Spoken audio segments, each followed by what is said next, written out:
Welcome to the Bakersfield City Council meeting.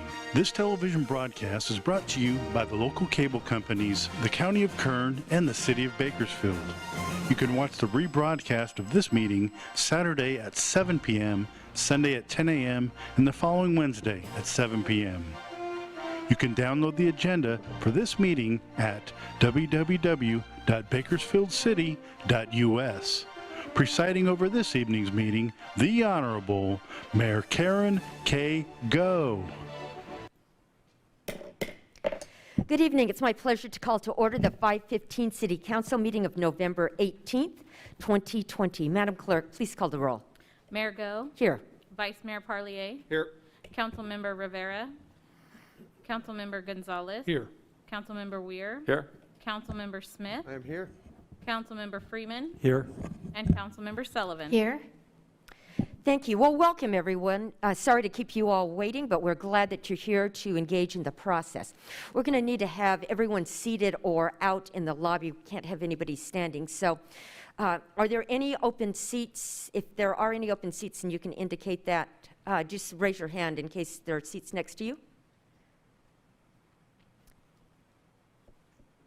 All right, so for the rest, we're going to have you waiting in the lobby, please. Are there any open seats? Thank you, and that's just for safety, fire hazard reasons. Thank you very much. Welcome again, everyone, and we're especially happy tonight to have our City Council-elect Ward 6 member Patty Gray and her husband Everett Gray. Ms. Gray, welcome.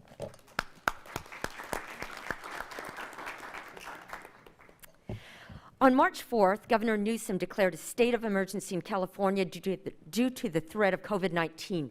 The governor also passed several executive orders, including the suspension of some components of the Brown Act related to public meetings like this one.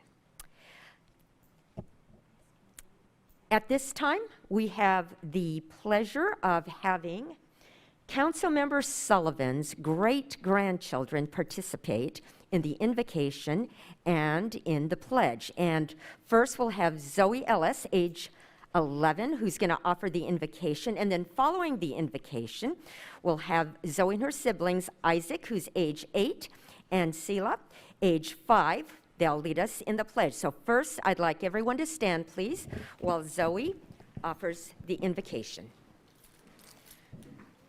Dear Lord, thank you for many wonderful blessings. Thank you for bringing us here safely. We ask that you guide our city council in leading our community. We also ask that you would bless our community and that our trust will always be in you. And in Jesus' name we pray, amen.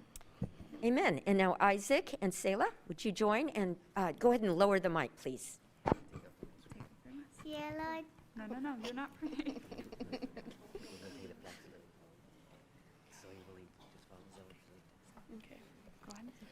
Salute, pledge. I pledge allegiance to the flag of the United States of America and to the republic for which it stands, one nation, under God, indivisible, with liberty and justice for all. Thank you very much, and thank you for joining us. And it's wonderful. This is actually Councilmember Sullivan's last meeting before we switch out. So it's a joy to have our great-grandchildren here. Welcome to all of you. Here are a few guidelines to help our meeting run smoothly. We request that you turn off your phones. Please be courteous in the use of cameras and videos. And for safety reasons, and as a courtesy to others, no signs are allowed in the council chambers. Applause is allowed only during the presentations portion of the meeting, but not during other portions. Please avoid any behavior that disrupts the meeting. Madam Clerk, would you please read the first item? Public statements. We've received 2 public speaker cards regarding separate subjects. Thank you. Due to the governor's executive order, which waived the Brown Act provisions regarding the physical presence of the public in light of the pandemic, public comments have been made, encouraged to be made by email and phone call to the city clerk. Those received in such manner have already been provided to the council. If you're here to make a public statement, please fill out this public speaker card and give it to the city clerk. All statements are given a 3-minute time limit, 15 minutes per topic. If you have written comments that are longer than your verbal statement, please give those to the clerk, who will give copies to the council. We're very interested and concerned with your issues. However, due to the public notice requirement of the Brown Act, council can't take action when an item is not on the agenda. The council can, however, refer your matter to committee or request that staff contact you. Again, please avoid any behavior that disrupts the meeting, such as repetitive statements or going over the time limit. Madam Clerk, would you please call the first public speaker? Lindsay Bloom Nutter.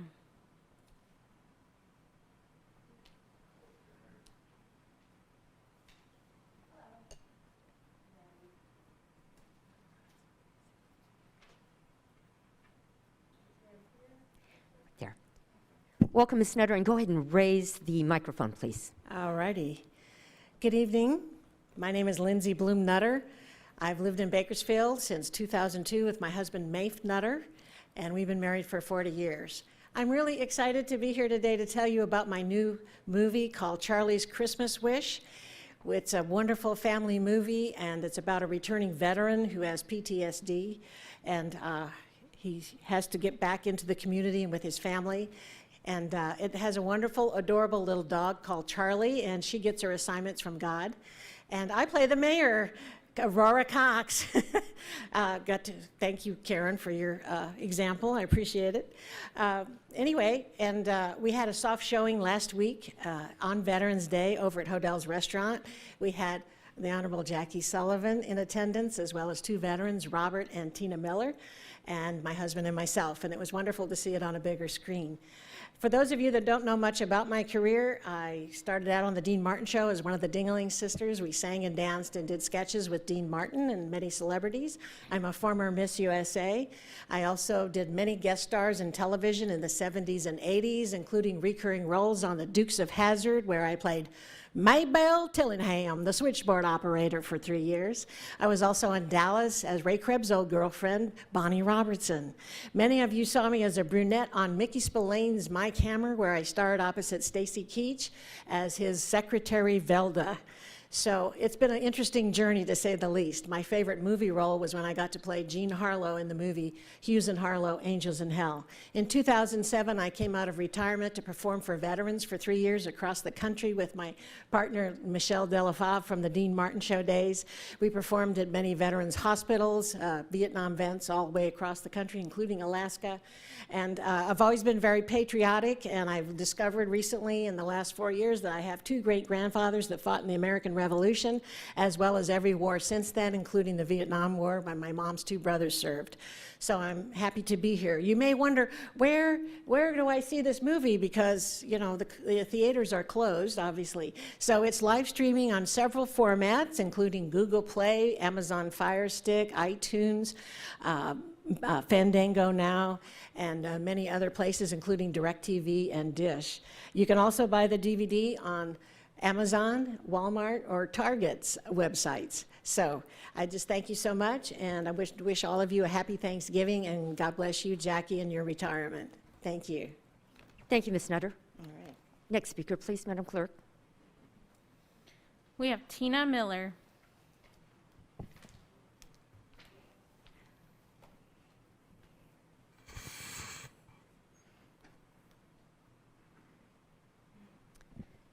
Welcome, Ms. Miller, and thank you for your Thank service you. to our great country. Such a delight to be here. Yes, I served as a U.S. Navy veteran, but I'm here tonight to give a big public thank you to Jackie Sullivan. Jackie, thank you. Thank you for the many years you've served publicly, and the one thing I recall is when I moved to this town in 1998 from Washington, D.C., by way of Los Angeles. I met you somewhere late 90s, early 2000s, got involved with In God We Trust America Incorporated.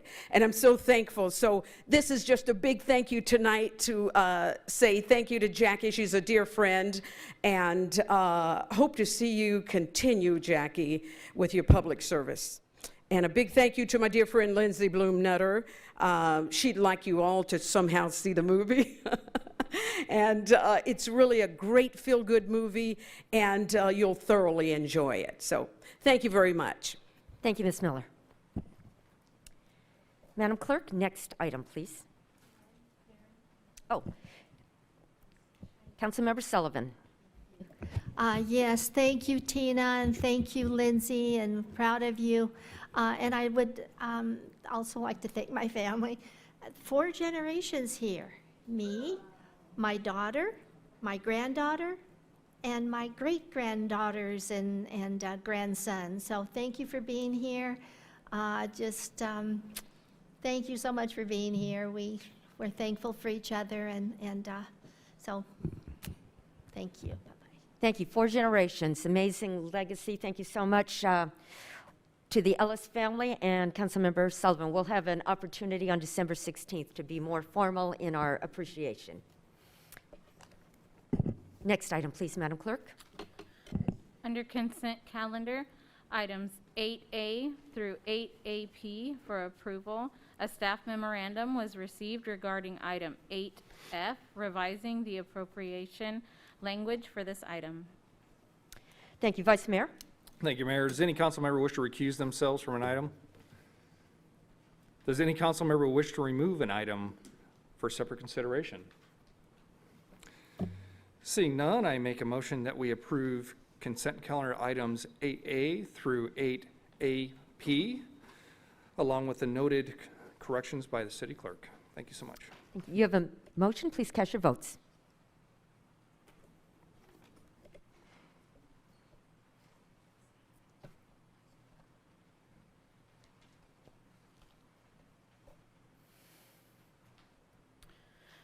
Motion is unanimously approved with Councilmember Rivera absent. Thank you. Next item, please.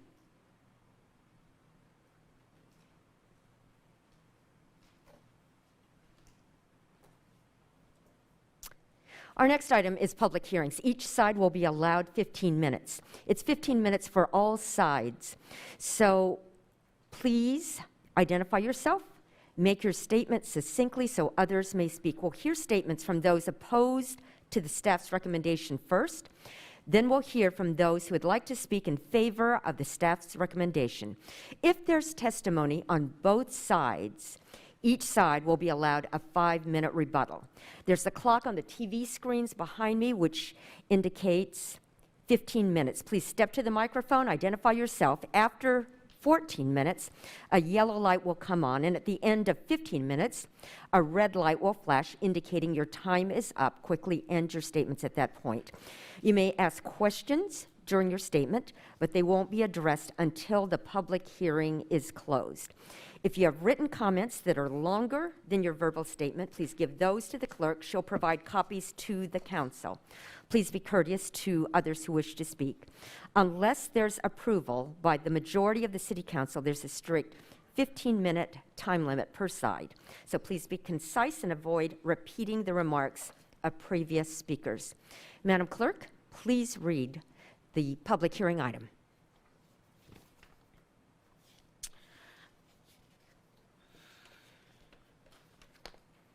Public hearing to consider conditional use permit number 20-0087 appeal. Lane Engineers LLC is proposing a conditional use permit to allow a truck stop, Love's Travel Stop and Country Store, in the M1 Light Manufacturing Zone District located northeast corner of Taft Highway and South H Street. Thank you. Mr. Clegg? Thank you, Madam Mayor and members of the City Council. Mr. Paul Johnson, our Planning Director, will provide some comments. Thank you.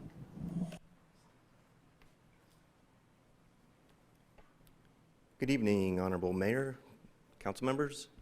If I could, thank you.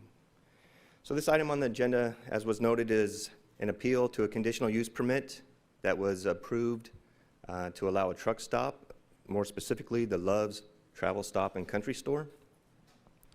Project site is located at northeast corner of Taft Highway, South 8th Street. To the north and east is county jurisdiction, both undeveloped land. To the south, you have some commercial and residential, and to the west is also commercial. The 20-acre parcel is proposed for 8 passenger fueling and 9 truck fueling islands, 14,000 square foot fast food convenience store, and an 11,000 square foot light maintenance building. The site will accommodate 88 passenger vehicles, 111 trucks, and 4 RVs. To provide some recent timeline on this project and this site, in July of this year, a general plan amendment and zone change was approved to change the site from regional commercial to light manufacturing to facilitate this truck stop. Also in July of this year, the Planning Commission approved a comprehensive sign plan, which they reviewed and approved all signs that would be posted on this site. And then last month, the Board of Zoning Adjustment approved a conditional use permit for the actual layout of the site. In accordance with the Bakersfield Municipal Code, an appeal was filed in a timely manner, and this is what is being brought forward to your council. The appeal was filed along with a petition primarily from the individuals to the north of the project site. And just to put this in perspective, from Taft Highway to McKee, which is the road north of the residential development, is a half mile. So it's approximately 8 miles from the northern property boundary of this site to the southern boundary of the residential. Some of the concerns were a decrease in property values. The trucking facility would be a detriment to the quality of life. There would be an increase in transients and crime, increase in noise and pollution, and traffic impacts. In order to approve a conditional use permit, there are 2 findings your council must make. The first, that it is deemed essential or desirable to the public convenience or welfare. And the second, it is in harmony with the general plan. If your council can make those findings, there are conditions that can be imposed to the project, and those conditions ensure compliance with the zoning regulations, the general plan, policies of the city, and conditions to protect public health, safety, convenience, and welfare. And those conditions are included with your admin report. There are options that your council can take tonight. You could uphold the appeal, which in essence would deny the conditional use permit. You may deny the appeal, in which case the conditional use permit would be approved with conditions. Or if additional time is needed to answer questions or obtain information, this appeal could be continued. This completes staff's presentation and available if there are any questions. Thank you. At this time, I'll open the public hearing. Is there anyone who wishes to speak in opposition to staff's recommendation, that is, those not wanting the truck stop? If so, let me just see how many of you wish to speak tonight. Okay. All right. And that would be in opposition. How many of you? Okay. Right. So first speaker, please. And just as a reminder, we have 15 minutes total. So if you just make sure that you're succinct and avoid repeating the remarks of the prior speaker. Madam Clerk, go ahead and start. Thank you, Mayor. Please identify yourself too. Thank you, Mayor and council members. We appreciate the fact that you're willing to listen to our appeal tonight. My name is Hayden Tidwell. I live at 1501 Stove Oak Avenue. My backyard backs up to the vacant property between us and this proposed truck stop, which is approximately 600 feet. So we didn't hear about this through your 300-foot ordinance. We heard about it through another individual. I personally collected the signatures for the appeal. After we got the appeal date, there's 215 residents in our immediate housing tract. I personally knocked on every door of the 215 residents. I want to tell you right up front, I never got one individual that was for this proposed truck stop. Matter of fact, they were opposite of that. Everybody that I contacted, other than a couple of individuals that didn't really voice their opinion, but they were not very polite, not very nice, period. Everybody that I talked to They was opposed to this. They said, no way, we don't need a truck stop with all the crime and everything that goes with the truck stop. So, you know, I'm just gonna be real blunt and real quick. We don't want a truck stop, a Love truck stop in our backyard. You know, there's all kinds of crime that follows with them. I have nothing against the Love Corporation. They have some very nice facilities, but this is the wrong spot for a Love truck stop. It's too close to our residential area, and we just be real blunt, we don't want it in our backyard. Thank you very much. Thank you. There's no applause. Just a reminder, I know that you're passionate about this, but just no applause in the council chambers during this part. Next person in opposition.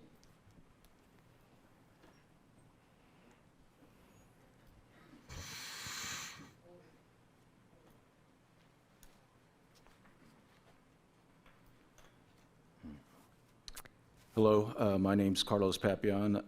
I'm a resident in the area that's going to be affected by this proposed truck stop. We're opposed to the city's intention to put a Love's truck stop in on the property of the corner of 8th Street and Taft Highway. A typical truck stop includes convenience stores, fast food, eateries, and facilities to accommodate about 100 trucks, which idle about 24/7. This will also likely invite businesses such as Wendy's and McDonald's. The truck stop will also bring air pollution. Per EPA statistics exceed the allowance for residential areas. The EPA has identified 21 chemicals in truck exhaust that are known to cause cancer, cardiovascular disease, respiratory issues. Several homeowners that reside in the area suffer asthma and autoimmune diseases. A truck stop in this location only would exacerbate their health issues. The Lowe's Corporation is well aware of these conditions, but only want us to hear about their philanthropy, which is mostly a tax write-off. They believe an unsightly wall will resolve the issues and concerns and will likely encourage large homeless encampments between the business and the neighborhood. We live in a different time, and possibilities need to be examined and considered. Other roadways such as 8th Street, Hoskins, Union Avenue will be negatively impacted with heavy traffic, making our daily commutes more difficult and dangerous.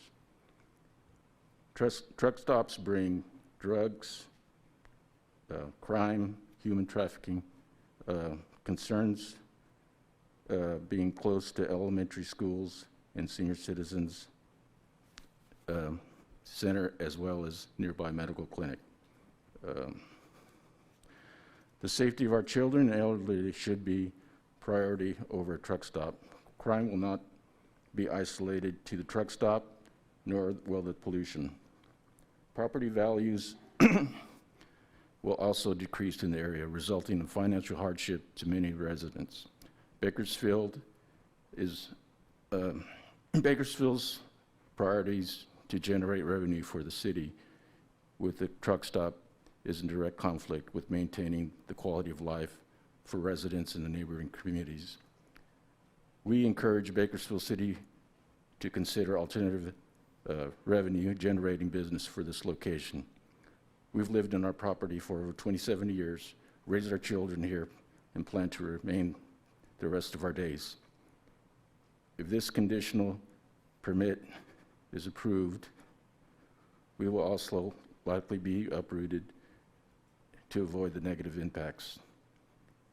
This project will bring our community and our lives to a standstill. I don't blame Love's wanting to set up shop in our city and county. We live in a great place to thrive and do business.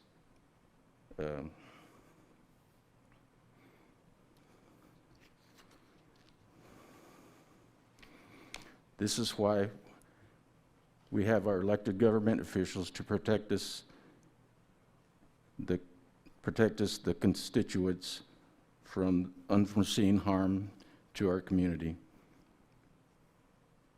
I've worked law enforcement for over 36 years in the hospital and security areas. I've seen both sides, good and bad, in our city and county. And from my experience, this scenario will not play out well for residents in the surrounding community if this conditional use permit is approved. Thank you. Thank you. Next speaker, we'll have you and then sir over here.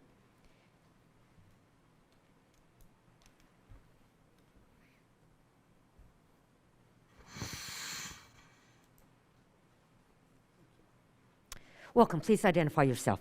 My name is Grace Morse, and I live on Stub Oak Avenue, and my studio window will face the block wall that is proposed for that area. Imagine waving at your neighbor down the street, then you turn the other way and you see 100 idling diesel trucks parked right in your neighborhood. We moved into this neighborhood 20 years ago being told that the dead end, which affords me a view of the mountains, would become an extension of our neighborhood, a housing track. We accepted that. Never did we think that the city of Bakersfield or the county of Kern would so easily discard our community for a commercial truck stop. We know the value of our trucking system. Right across Highway 99 is an existing truck scale, plenty of open land which would easily access a new truck stop. It's commercial right on the other side of the highway, and it really would make more sense to put it at the 99-5 exchange, because then the trucks would have access to both highways. Sorry. Let's see. It would also put that near this new CHP station so that they could pretty much babysit the problems that would go on with the truck stop and also keep it on the commercial side of the freeway. The builder of our homes and former property owner assured us that this would remain residential. Carpi, along with Loves, is pulling a fast one on Bakersfield. We will have to deal with falling property values, homeless people, air pollution, noise pollution, human trafficking, a nightmare of traffic jams. Our complete quality of life will be affected. Every single big rig using this truck stop will have to utilize the 2-lane overpass on Taft Highway crossing over Highway 99. It is not built for this use. We are a dedicated community in our neighborhood, as evident of our gathering signatures and coming up with the $1,171 filing fee that it took us just to get here tonight. Please don't let our voices go unheard. Love's Truck Stop can choose another suitable location easier than the hundreds of people in our neighborhood. Thank you. I beg you to deny this permit for this truck stop. Thank you. Thank you, Ms. Morse. Just a reminder, there is no applause during this section. I know you're very passionate, but we just do not allow applause. Thank you very much. Sir, right here, you'll be the next speaker.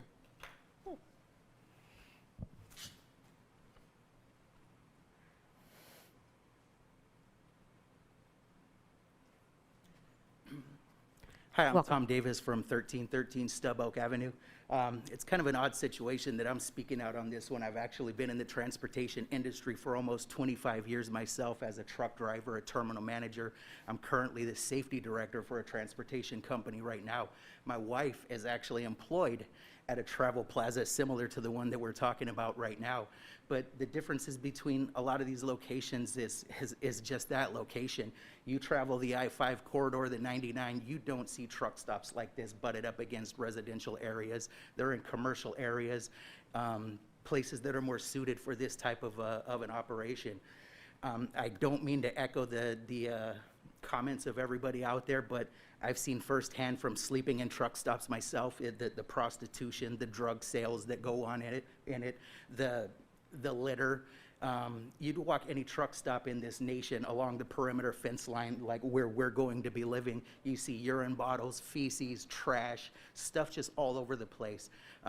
Truck stops are some of the dirtiest places you see, and I get that there's a shortage of truck parking in the state of California. Again, you know, being a truck driver myself, looking for a place to park, having to continue up against hours of service, things like that. But this area isn't the right place for it. There's plenty of opportunity, you know, up the road, Houghton, up Bear Mountain. There's lots of opportunity for a place like this, and I'm not opposed to them being, you know, down the road or anything like that. But right in our backyard, that's, you know, it's just not the place for it. So I just wanted to speak my piece on it as somebody from the trucking and transportation industry, knowing the hardships that truck drivers have out on the road and what they deal with day in and day out. I'm completely opposed to the location of this truck stop. So I just wanted to throw that out there and, you know, echo the sentiments of my neighborhood. Thank you. Thank you, Mr. Davis. Next speaker, go ahead, and then we'll have you. There's 4 minutes left in this segment, so if you can just be concise, that would be very helpful. Welcome. Please introduce yourself. Well, good evening, Mayor and City Council members. My name is Frank Trapicchio. I'm not one of the residents, though I will say at the opening of my comments that I fully support all of their concerns that they've expressed. And in addition to the gentleman who was in the trucking industry, I would highly suggest that before you make a decision this evening, that you go back and look at a program that was prepared specifically addressing truck stops. It is a documentary. The name of the documentary is Lot Lizard, and that will give you a really clear, objective picture of what truck stops are about.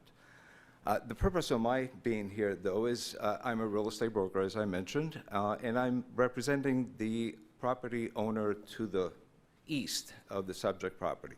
Could we have the parcel map and the plan up on the screen, please? And I really think we need more time because there are more people here that are interested in offering comments.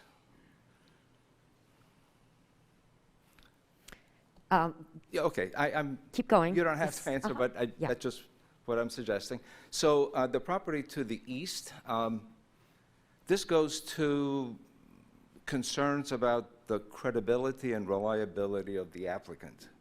I spent 9 months on behalf of the property owner to the east, negotiating with the applicant on the acquisition of some land that would have allowed a road to come up off of the north side of Taft Highway on the east side of the subject property, and that would have allowed for ingress and egress to this property from Taft Highway. The conclusion of our discussion and negotiation was that once the applicant received approval on the conditional use permit, that the applicant and the property owner would meet and formalize the agreement for that road, which would have allowed for them to purchase a portion of land from my client to put the road up. We were blindsided because when they appeared at the Zoning Board of Adjustment, without our knowledge, the plan was totally different than what they had originally proposed and what we had negotiated on.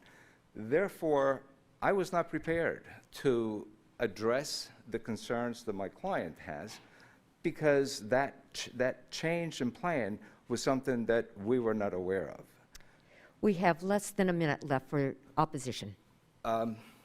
Well, I guess my comments are that from my experience, the reliability and credibility of the applicant is in question. And in addition, as a real estate broker, I will confirm that the concerns of the neighbors that are presently occupying residential properties and the property that is directly adjoining to the north will be negatively affected by the project that has been proposed and that you're considering this evening. Thank you. Thank you, sir. We have 16 seconds left, so I'm going to let this gentleman, if you would like to use the final 16 seconds.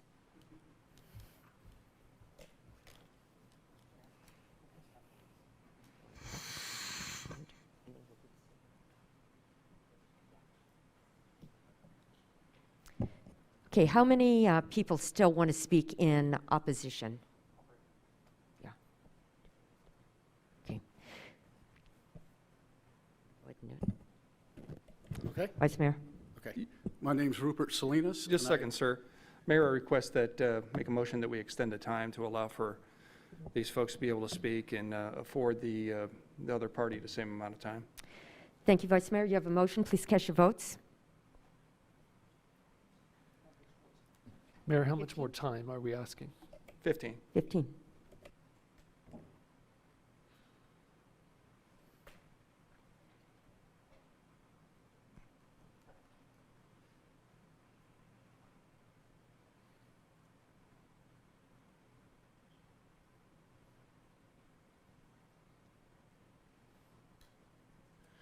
Motion is approved.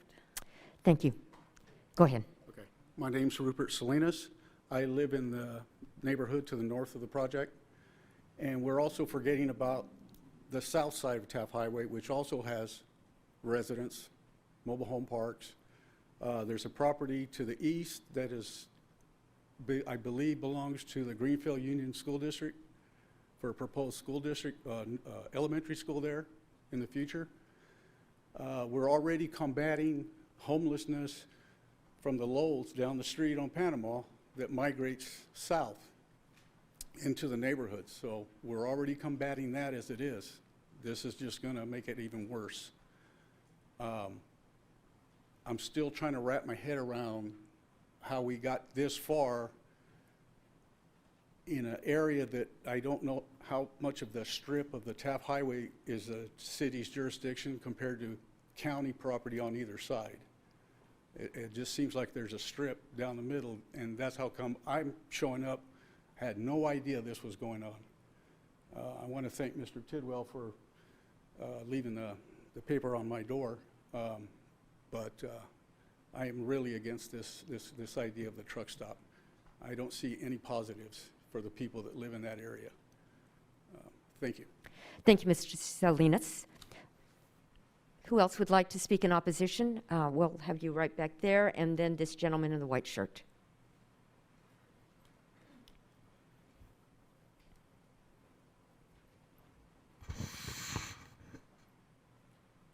Hi, my name is Roberta Papillon. My husband spoke earlier, but I don't want you to think I'm reiterating on the homelessness thing, but there's a serious problem that's not visible to the people, of the homeless people. In years back when we first bought the house, evidently the city was going to have a pro bass shop come in. They built these canals. They even trenched them. They're dug out. If you're driving down the freeway, you're driving down South H, you can't see these trenches of these canals that never came to be. That is where the homeless people are living. Police have actually even gone in these areas. So it's not, we're not saying that in addition to the truckers, what they bring in, these people are in there and you cannot see them from the highway. I just want to know, are you aware of that? This company didn't bring that to your attention. The police have even gone in there and cleaned them out, and they come back. It's not like they just come from Lowe's or they come from anywhere. They are living in these trenches that the city built for this projected thing that never came to be. So I just wanted to tell you that that homelessness issue is not something that we're making up. It's there right now and we're dealing with it. And this just adds to it, and that's all I want to say. Thank you, Ms. Papillon. Sir?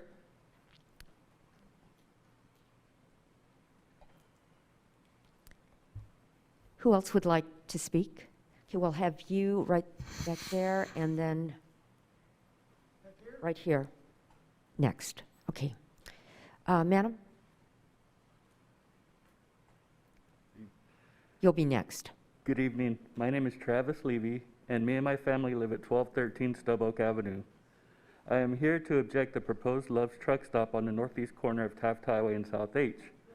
We just moved into this quiet, hidden gem of a neighborhood 6 months ago after a 12-year stay at a 2-story house. We have a physically and mentally disabled daughter, and the 2-story became increasingly difficult and dangerous to carry my daughter upstairs, so we decided to move. We found this gorgeous hidden gem of a neighborhood by accident and found our forever home at 1213 Stub Oak. We immediately put in a bid and got our dream home. It fits our family perfectly. It's peaceful and quiet with very little traffic. There are no steps, and the hallways and bedrooms fit my daughter's wheelchair perfectly. We are able to wheel her throughout the house with ease. The streets are wide enough to load her in her car without the fear of oncoming traffic. The house is perfect to raise the quality of life of our daughter. Unfortunately, we learned that a truck stop was planned on the northeast corner, 600 feet from our backyard. We have done research and learned that crime, prostitution, drugs, noise, and smog all increase where there is a truck stop. I have a family member who is a truck driver that said this is all true and that he would not want a truck stop anywhere near his family or home.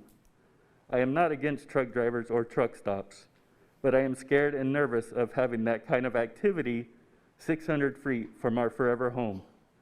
This is a gorgeous, well-established neighborhood that has many amazing homes and is a great family community. Please put our minds at ease and do not allow a truck stop to potentially ruin our great community and our forever home. Thank you. Good evening. Thank you, Mr. Levy. You'll be next.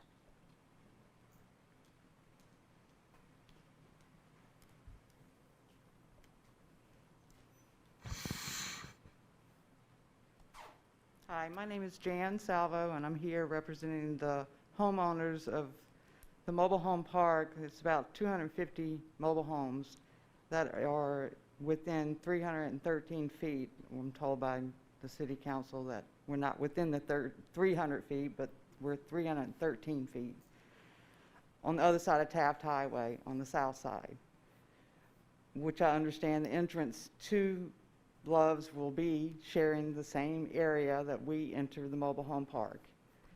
And the noise, of course, and the emissions, we're concerned of the 111 spaces that these trucks will be idling in will be a negative impact to all the residents in the park. I understand there won't even be a wall to separate Love's from the highway, and I guess trees are in plan, so even a wall would help if it got to that point, but we're hoping that they will find a better location. And it's a very quiet community where we are, and we wouldn't want to see all the transients migrating across the street to our mobile home park. And we gathered many signatures, but when we found out the last moment we weren't within the 300 feet to be able to file the appeal without paying the $1,200. But thank you. Thank you, Ms. Salvo. Sir, you'll be next, and who else wishes to speak? Okay, we'll have the gentleman in the back and then right over there.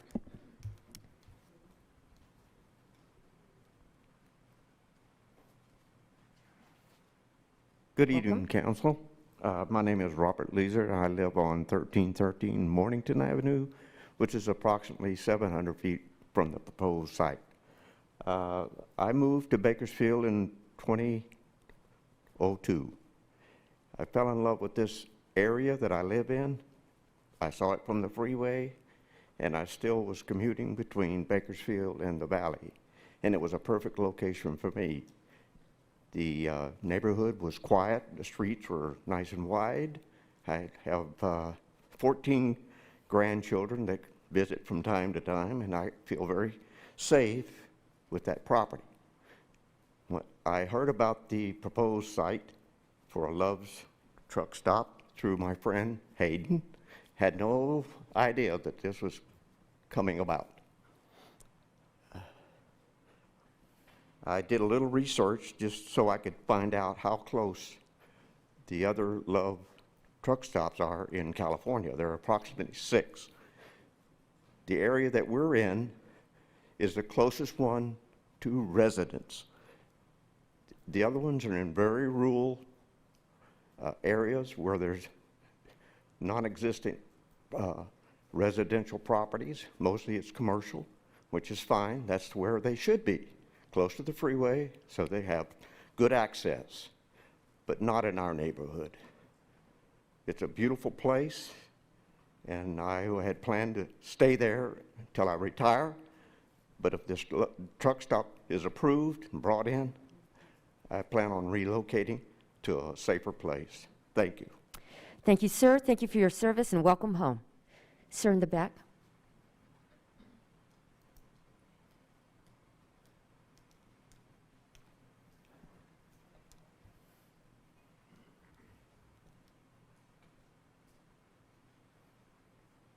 We've about 7.5 minutes. Good evening, Honorable Mayor and council members. My name is Michael Montano. I'm a retired county firefighter. I worked 30 years with the county. I moved to my house, actually moved to Bakersfield in 1976. And I've been here since I started my career.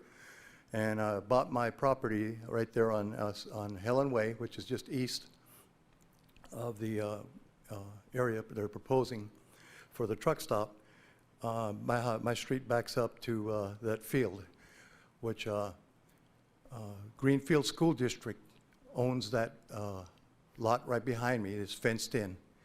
My concern is not so much my kids or grandkids that come by, but, well, it is, but it's also the children that will be seeing the prostitution and the drugs and everything and breathing in the pollution from the diesel engines that will filter over when the wind blows. All this stuff over to the Greenfield School is planning to build an elementary school. I'm talking about little kids.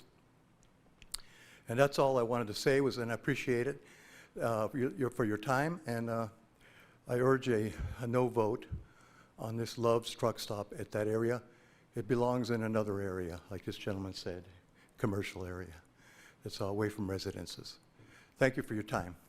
Thank you, Ms. Montano. Mr. Montano. Who else would like to speak? This gentleman back there in the blue, and then what other hands were up? You've already spoke. Go ahead. Yes, thank you for having me back up. Oh, I'm sorry. I didn't realize that you already were up I here. had 30 seconds. I just wanted you to please notice how shiny and glitzy their presentation is here today. He who protests the loudest has the most to hide. We had 2 days' notice, and we scraped together $1,200, nearly $1,200 to bring this hearing to be. We didn't have time for any of this kind of stuff, so please don't let this blur your vision on what's really going on past these shiny boards to our faces. Thank you. Who else would like to speak who has not yet spoken? Sir in the back, and who else has not yet spoken?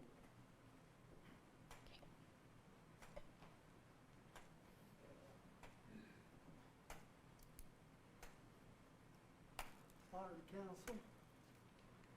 My name is Jimmy Nichols. Sir, can you just get closer to the mic? Welcome. My name is Jimmy Nichols.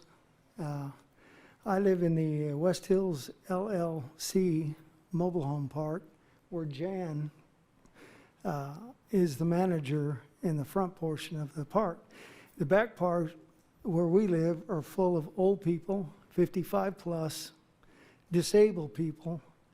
Last 2 months ago, my truck was broke in 4 times, stolen. I got it back, but this is going to bring more of that kind of things to our park too. And we're disabled people, and they could be even worse than stealing.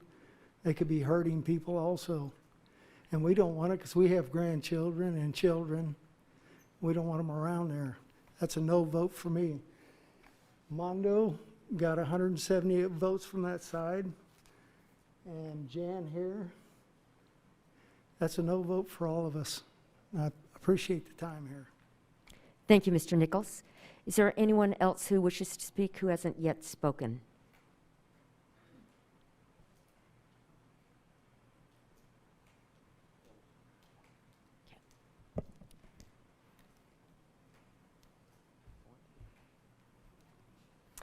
Okay. Now I'm going to ask, is there anyone who wishes to speak in support or favor of the truck stop? We have just one person.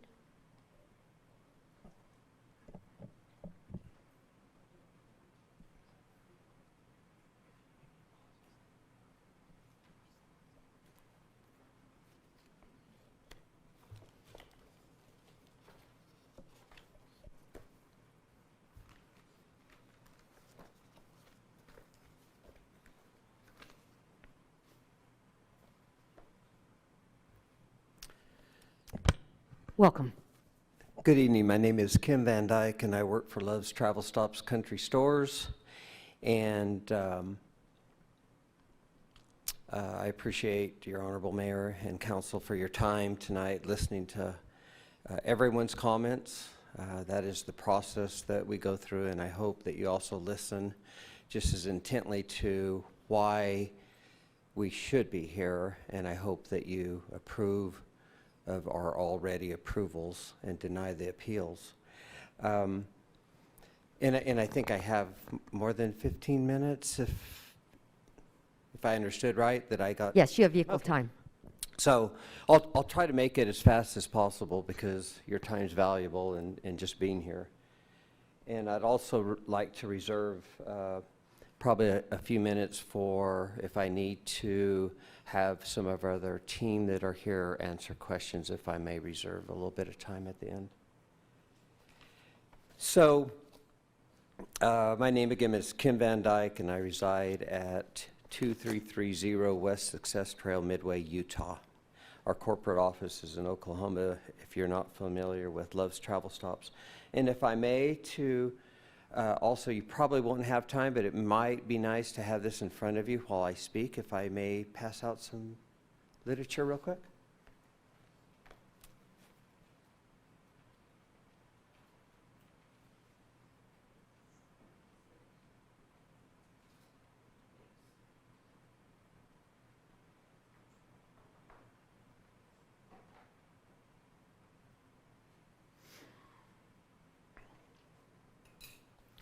I'll go through this as quickly as possible, and hopefully there'll be a little bit of time to answer any other questions.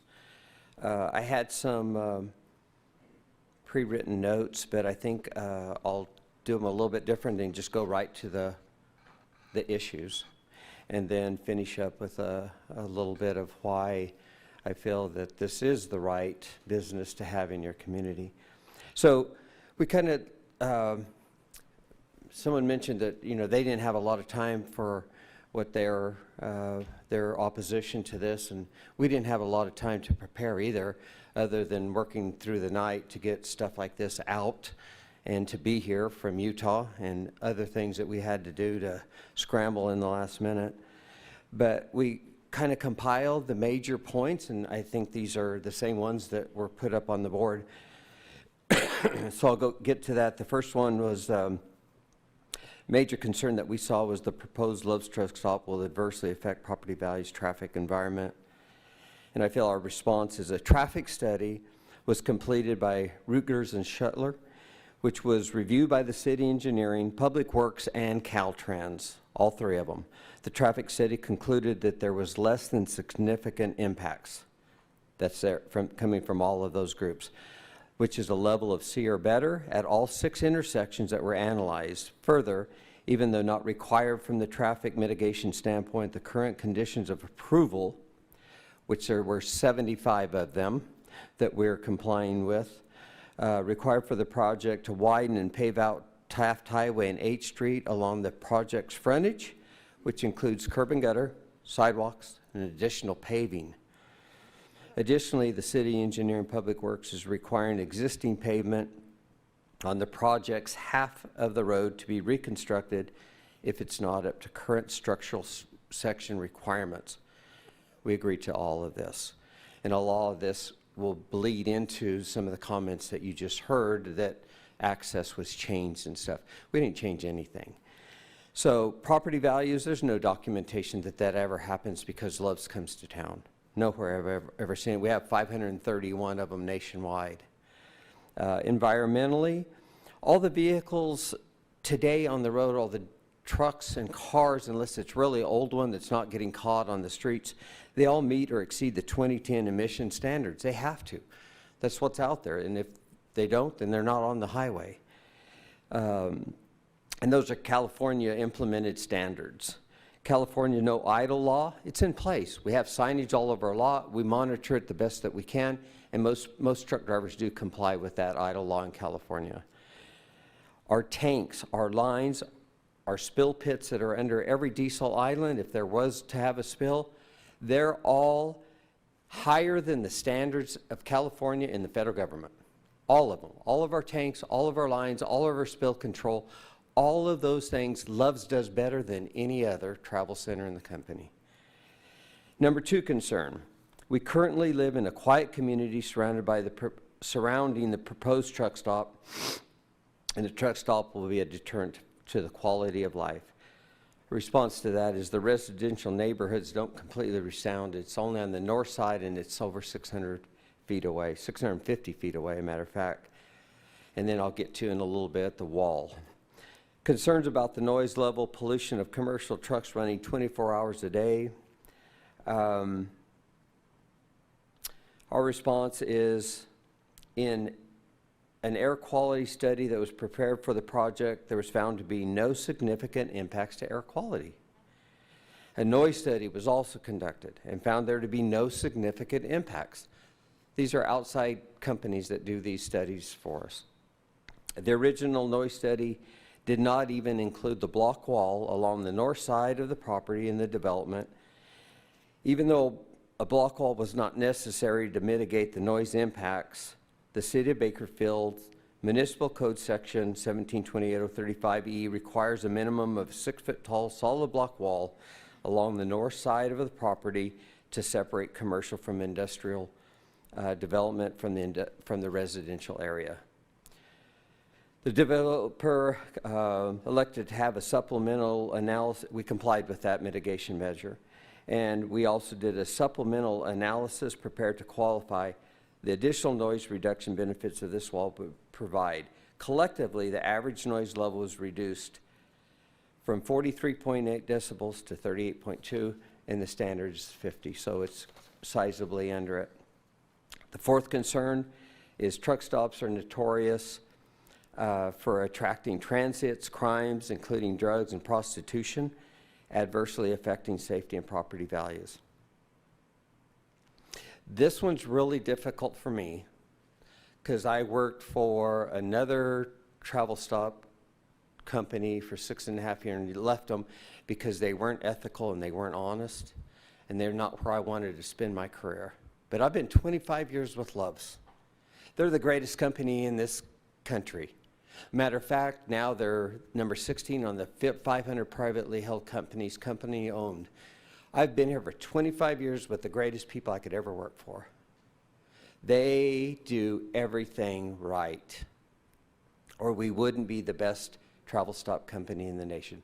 We may not be the biggest with 530. Our competitor that I used to work for has a few more, so they're bigger, but we're the best. And if you haven't been into a Love's, you need to go see the one in Boron that just opened up. And I hope you do, and I hope that you get to see one here. Truckers Against Trafficking, and there's a website that I will be glad to share with anyone that wants it after this meeting, or they can go online. Check out that website, and it'll tell you what those truck drivers are doing to prevent trafficking. Store employees that we have, they all go through the same training to be aware, to be looking for, and we have been documented of having saved many of these children that are being trafficked. Our Speedco employees, that's part of our company that do the tire care and oil, they're 24/7, we're open all the time. They're out on the lots all the time. The comments of we bring the prostitution and the crime, that is not true. And when I finish, I'll say why we're a travel stop. We're not a truck stop of yesteryear. We go and train and take care of our people, for they'll take care of our people, meaning your people, whoever stops at a Love's, whether they're local or on the road traveling. We care about that. We don't condone any of that. That's why you have lit up, parking safe. We do all the right things environmentally, and we work hard to be the best. So they're out there all the time, along with management. It's on their work schedules. They have to walk the lot. The guys are out on the lot that work in the tire care, and girls. We do have some girls working in tire care. Fifth concern, the traffic is already heavy congested on Taft Highway and South 8th Street. So those issues, our response is the traffic study that was prepared by Reuters and Shooter, and by the way, Ian is here if you have questions. I'd like to reserve that time that he could answer better than I can of all the studies that he did. That study was reviewed and commented on both the City of Bakersfield and Caltrans. All comments were addressed. Traffic study found that there was no significant impacts at any of the intersections analyzed. So sliding back to both of those streets, we're improving both of those streets all the way past our frontage on Taft Highway and 8th Street, meaning we're widening them and making them bigger and replacing the asphalt that's out there today if it doesn't meet standards. On Taft Highway, we are making avenues to our location with cut-throughs to get into our location. And that was something we had to do because we weren't able to make the deal that you heard about on the east end of our property because we offered to pay for that road 100%. La Jolla would have been the name on our east side. We offered to pay for that road in its entirety and pay above market value for the land that we needed, the tiny strip, to make that work. But yet we couldn't get it done because the owner was either out of the country or delaying in responses back, and then they asked that we present them with all the documentation of all of the design, which we don't do until we get the approval, asking for things that weren't reasonable. So we moved forward with the option 2, and that's what you see today. Just to make sure that you're clear of what really happened there. So quickly to the comments. First person, and I didn't catch all the names, so I apologize. Crime and everything that goes with it. Again, that's not us. We don't bring it, and I think you've heard enough that quite a few people already are experiencing vagrants in the ditches and stolen property. I think a pastoral paper came in that you saw that he was broke into. It's already existing here, but that's not something that we encourage. We chase it away, if nothing else. The second person, idling 24/7, again, we have signage up. That's not allowed by law in California. The air pollution, the EPA exceeds the California standards. That's not true. It doesn't, or those trucks wouldn't be on the road. The 8th Street and Hoskins impact, I already talked about that. Truck stops being drugs, crime, prostitution, property values decrease. Again, there's no proof that any of that's happened. Third person, go somewhere else. The west side of Highway 99 has commercial land. Well, there's commercial land all over the place, but that doesn't mean it's the right fit. There's a lot that goes into our site selection. It's not as easy as just go down the road. We look for a lot of different things. So the fourth person, the driver, that there's trash and litter at all truck stops. Again, that's not true of a Love's. Maybe out here there are some that do, but that's not our makeup.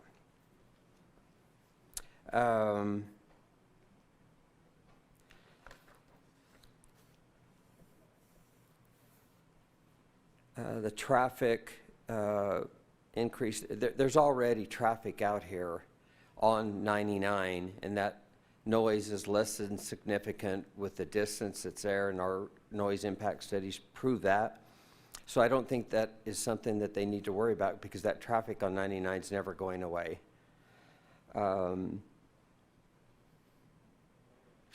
The closeness of all the other homes, there are other truck stops that have homes closer than this. As a matter of fact, Westmoreland down south is, and they do have it. and that community loves having a Love's in their city.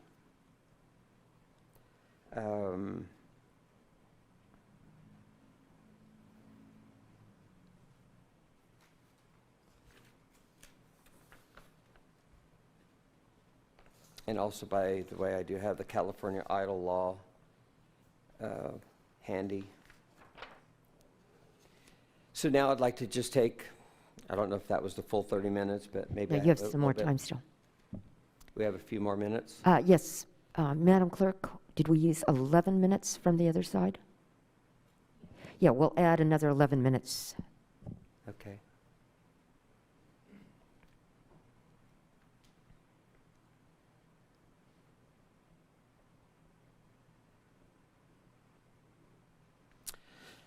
Thank you.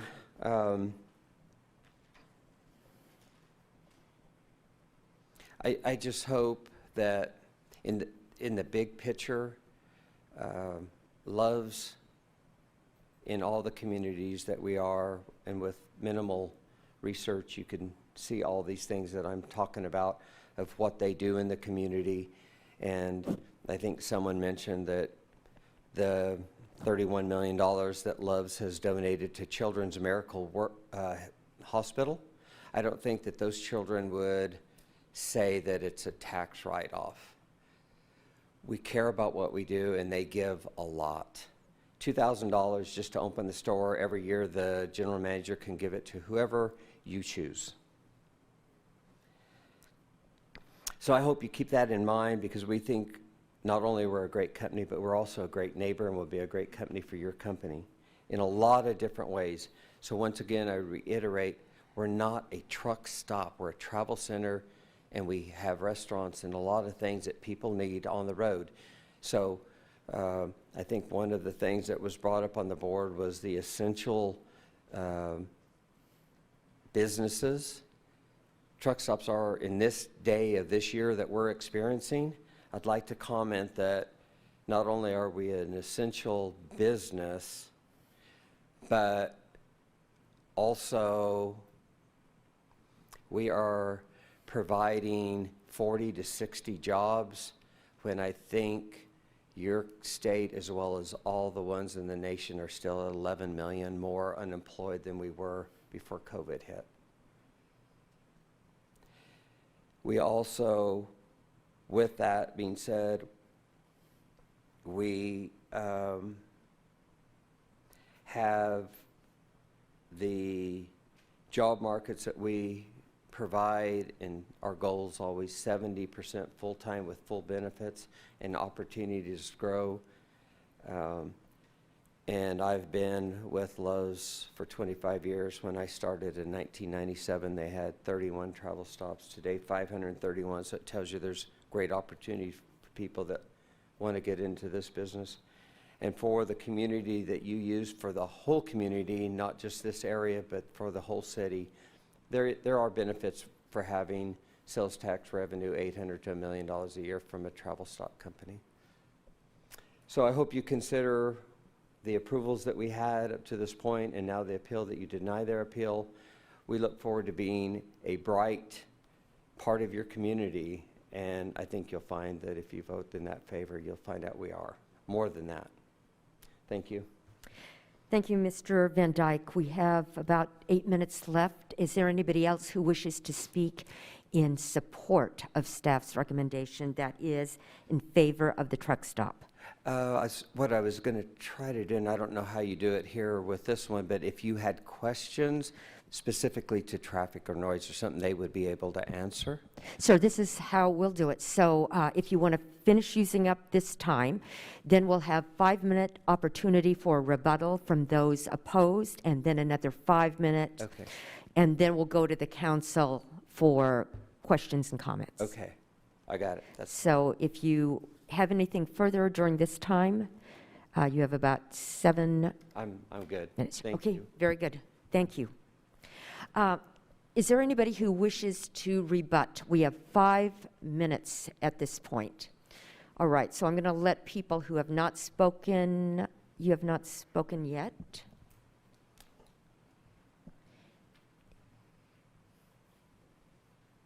And is there anyone else who has not? Okay. Looks like everyone else has spoken, so go ahead, and then I'll invite you back. Thank you. My name is Reba Tidwell. I live at 1501 Stub Oak. My husband has already addressed you tonight.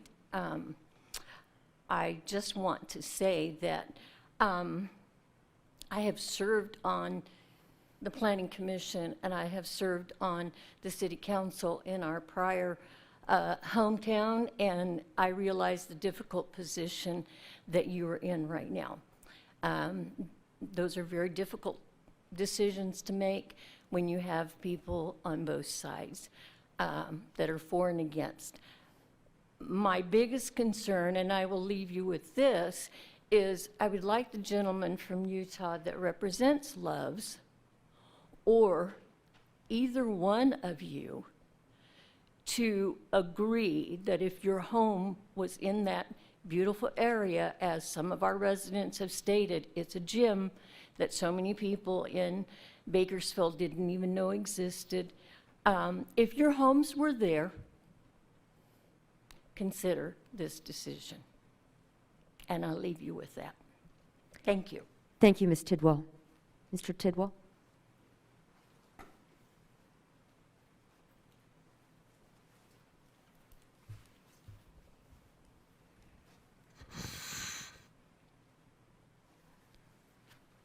You know, I just... Go ahead and restate your name for the record, please. Pardon me? Go ahead and restate your name just for the record. My name is Hayden Tidwell. I live at 1501 Stub Oak Avenue. I just wanted to say that I have a whole notebook full of notes here, but since time was so limited a while ago, I decided to get straight to the point. But I also want to rebuttal on what this gentleman said. I'm familiar with trucking. I've worked in trucking all my life. I realize he was heavy on this no idle in the state of California. I realize that. There is a no law. There is a law in California that a truck can idle but for X amount of minutes. So I've seen these trucks that automatically shuts off. I've seen it. But the thing of it is, this proposed site out here, there is no place close by that these drivers can get a motel room or anything. So that tells me that these drivers are not going to be sleeping in those trucks when it's 110 degrees here in Bakersfield. It's not going to happen. They're not going to be sleeping in them trucks when it's 32 degrees. It's not going to happen. So, you know, there's no place nearby that they can get any kind of a motel facility at all. You know, excuse me. So, you know, when you get up here in front of everybody, you kind of lose train of thought. So excuse me. But, you know, I have truckers that are truckers right at this time, and I also have retard truckers that I have talked to in this process. And every trucker that I have talked to have said, you don't want this in your neighborhood. I have a retard trucker that's here in the audience tonight that I talked to recently, and he said, there's no way. We don't want this in our neighborhood. Now, this guy, he grew up in a trucking family. He was a trucker all of his life. He's been across many, many states, and I'm sure he's been in many, many Love truck stops. Now, this gentleman said that they don't bring this kind of crime in. Nobody is saying that Love brings it in. Love is not the creator of it. Love is just there for this kind of activity to take place, you know. Now, granted, they probably don't approve of it either. We don't approve of it. But it's there. It's there. And I don't think if this gentleman would tell the truth, he would have to admit that those kind of activities take place in their parking lots. It takes place in any large trucking facility, even down to the smaller ones. So I just wanted to say, hey, we'd appreciate your time. I hope that this truck deal in this area goes away. I don't want to see it here because I think it's bad for our community. I think it's bad for Bakersfield in the area that it is. Now, like he said, move it down the road, you know. I agree. It needs to be in a place that there's not residentials around it. Thank you very much. Thank you, sir. We have 11 seconds left.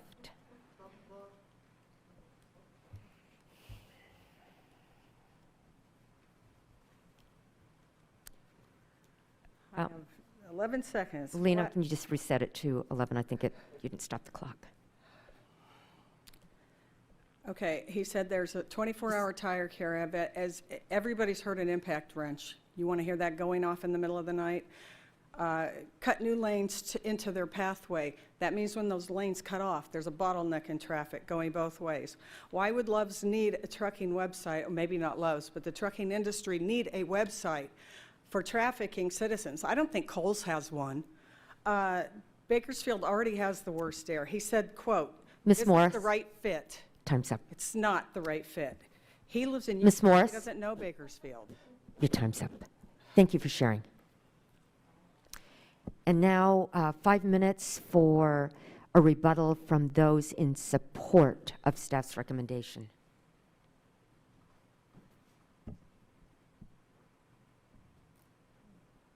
This is in support.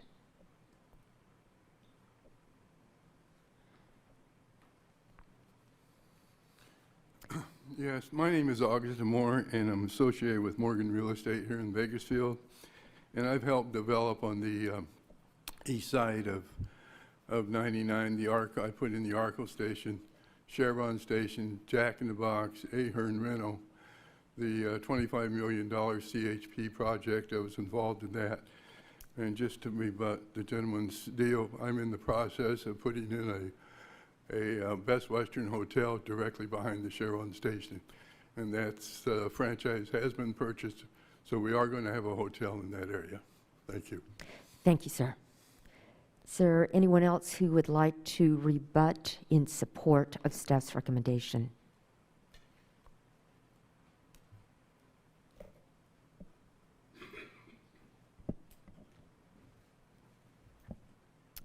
Thank you. Seeing none, I will close the public hearing and now return it to council for comment and action. Vice Mayor. Thank you, Mayor. Mr. Boyle, could I have you come up front, please?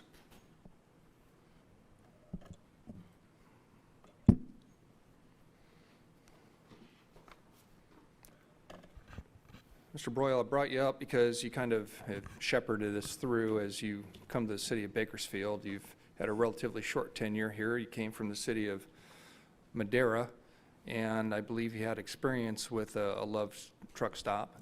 Can you explain that a little bit, please? Thank you, Vice Mayor Parlier, Mayor, council members. I do have experience with the development of a Love's truck stop in the city of Madera at the intersection of Highway 99 and Avenue 17, just north of the city limits.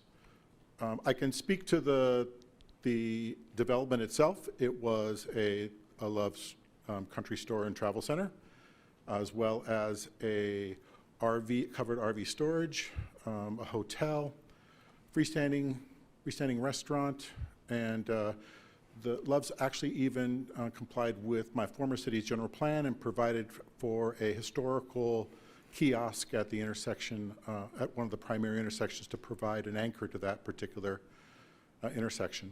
My observations would be that Love's did everything they said they were going to do in terms of their conditions of approval and the construction of the project. And so from my professional opinion, I think that they're a solid company that sticks by their word. Were you there after the company was in operation, and was there any problems associated with that you saw, or the police department, or the city in general? I don't have any experience beyond the grand opening event that occurred there. I have been to the site once, but I don't have any, I can't comment as it relates to the operational characteristics of the site as it relates to the Madera site. Okay, thanks, Mr. Boyle. I might call you back here in a little bit, but Thank thanks. you. Could I have the applicant come up, please?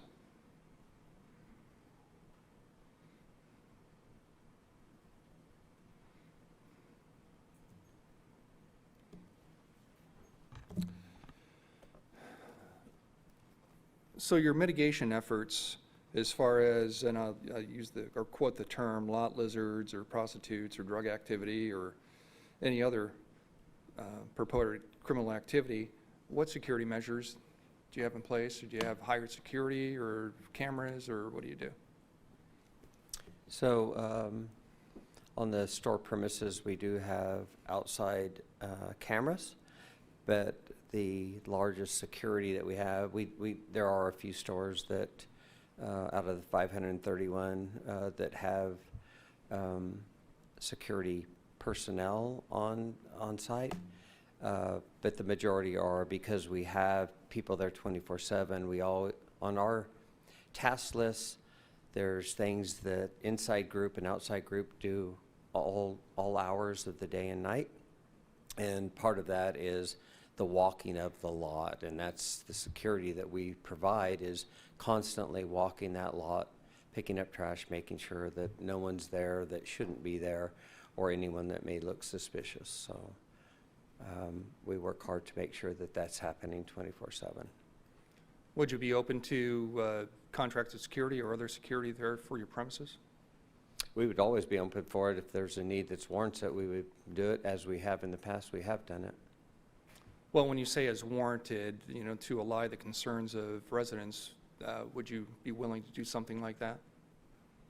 Again, I would say that we would be, if it was warranted. That would be like asking that we go all electric with every electric charging station instead of gas and diesel, which we are putting those in different locations throughout the country, but they're not warranted to put them in and replace all the diesel and gas pumps with electric. If we see, and I don't think you're going to see it, that there's that going on,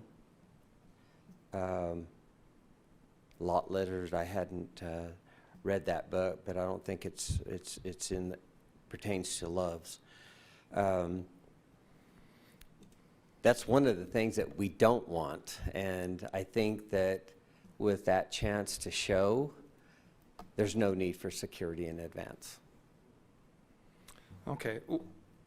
I missed it, and I think you stated, as far as the employees, how many employees do you anticipate working at that facility? 40 to 60. Do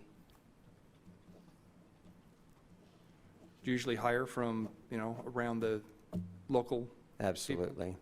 The only ones that come from outside would be our management team, and that's usually in the beginning till we train and groom those that want to grow with a growing company from the inside, but 90% of them are all local. Okay, I might circle back here. I'm going to listen to my colleagues, see what they have to say. Okay. Thank you, Vice Mayor. Councilmember Freeman. Thank you, Mayor.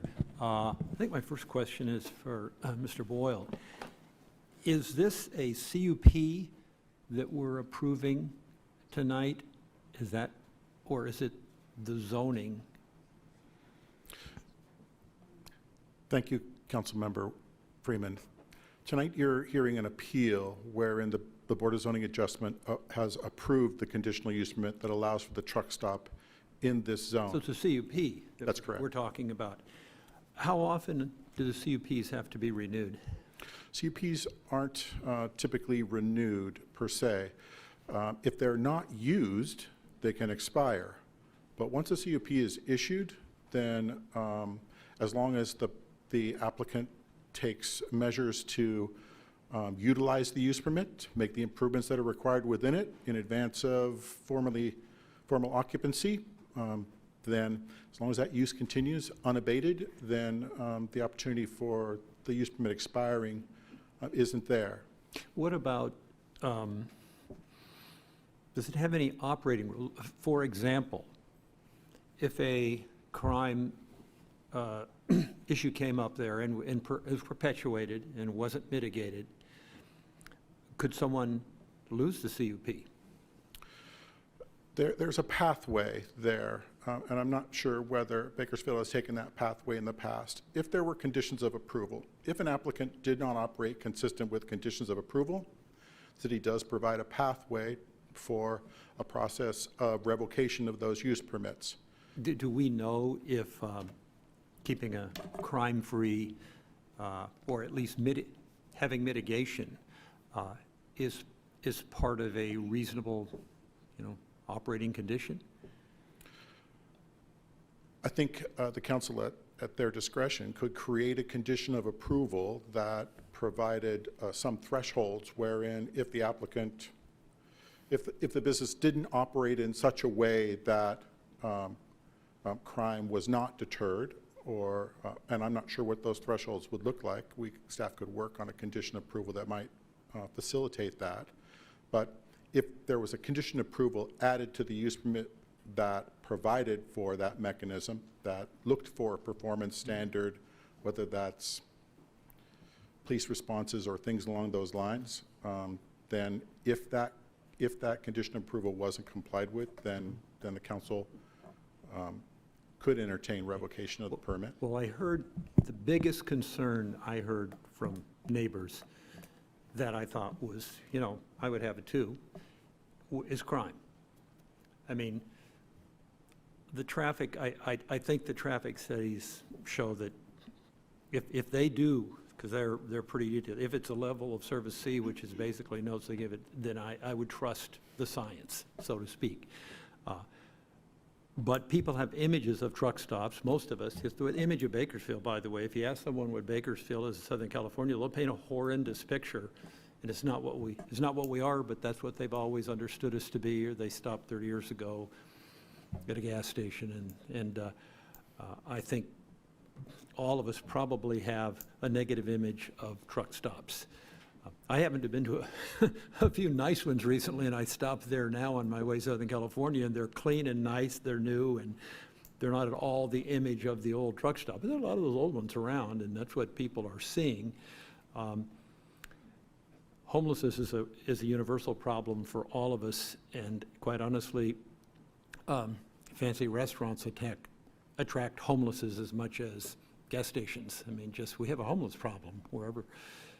And that's a problem we're trying to deal with here in a major way in the city. But I can't blame the Loves or a truck stop for homelessness. But I am concerned about vigilance on crime and making the neighborhood feel safe. And I wish there was some way that could be factored in here to allay that fear. I also have a pet thing about landscaping, and when I first heard about this, I remember inquiring, we pass an ordinance here because our commercial, especially gas stations, but people were not screening the parking. We pass a new ordinance, you have to do it with 4 feet of hedge. And I drive around and see new projects, and they still don't have the 4 feet hedge. They've had these wispy desert things, so it's just as bad as it always was. And I was assured this place will have at least the minimum 4 feet, I wish it was higher, of a real hedge, not some fake thing, so that you don't see all of this ugly stuff inside. I'm really hoping we will have that here, that this would be, if it's built, the best looking, best landscaped. And I'm serious, because if people don't do that, I'm going to start leading the charge myself against them, because there's no excuse for not properly landscaping, screening off things like gas stations, truck stop at gas stations. So I hope that's still going to be adhered to, staff. It's part of the deal here. Well, I guess that's my questions and comments. I hear a lot of concern about potential crime, and I think there probably won't be. I mean, if the protocols are as they've described them, if they're walking the lots, that it's lit all night, and they're really running a first-class operation, which will help them succeed in business if they do, then I don't think there'll be a crime problem. But, it's a very legitimate concern for the neighbors. So, thank you. Going to go to Madam City Attorney, please. Thank you, Mayor. Councilmember Freeman, I think that you absolutely can add a condition of approval that perhaps will address your concern as well as the speakers. I think you can say that there shall be no unreasonable and verified calls for service to any city department. And to answer your question, we did at one point, the council did entertain revocation of the CUP at Mesa Marin many years ago because of violation of the noise conditions of approval. So it is entirely possible that, as Mr. Boyle indicated, that process is there. Okay, well, I'd like to hear Councilman Parlier's thoughts on that before we finish tonight. Thank you, Madam City Attorney. And next is Vice Mayor. Thanks, Mayor. Mr. Boyle, sorry you're playing Jack in the Box over here, but please come back.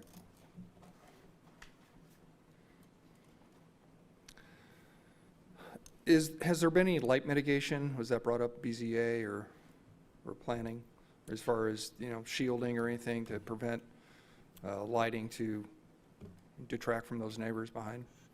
If I could ask Mr. Johnson to respond to light and glare, or perhaps Public Works Director, Mr. Fiddler. It'd be my assumption, but I can't say with certainty, it'd be my assumption that all lights would be down shielded and that glare and light not leave the premises of the site. They are well-lit facilities, in part for good visibility and in part for security. But typically lighting today, no open bulb, down shielded and the like. Okay. Before you switch to Paul, does this premises, are they applying, do you think they're going to apply for an off-sale ABC license? Or will they have one? Do you know? I think it's part of the business model for a Love's Travel Center to have the availability for at least beer and wine. I'm uncertain as to whether they would apply for distilled spirits. Okay. Paul?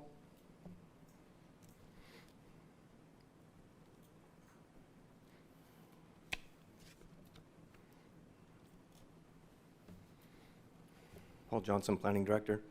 To answer the questions on lighting, that's a development standard, city development standard. As part of the plan submittal to Building Department, they do submit a light plan that'll show lumens within the parking lot and off-site. And so we do look to make sure that there's as minimal light trespass, as we call it, as possible. And I see on the drawing here, the trees to the north, those are obviously inside the block wall or proposed, correct? Correct. Those were added by the Planning Commission when they reviewed the plan. What kind of trees do you have? Can you tell me? Those should be evergreen. I don't recall the species. So we don't know a height or anything on them that they're going to? 24-inch box, evergreen. And again, we'd have to look at the species. The landscape requirements only require, again, 24-inch box, evergreen. Thanks, Paul. If I could. Yes, sir. To answer one of your questions on the crime, we have reported back to the Planning Commission and Board of Zoning Adjustment on similar projects like this where there's a concern under public comment or under staff comments. And so what we can do is report back like after a year of operation, if you want to delegate to the Planning Commission, and we can advise them of any police reports and how they're operating, and then they can take appropriate action at that time if necessary. And what kind of recourse would we have if, let's say, there was an exorbitant amount of police reports or other crime reports? As Mr. Boyle stated, they could initiate revocation or add conditions that may require security. Thanks, Paul. Stay close. I might call you back. The applicant, could I have you back, please?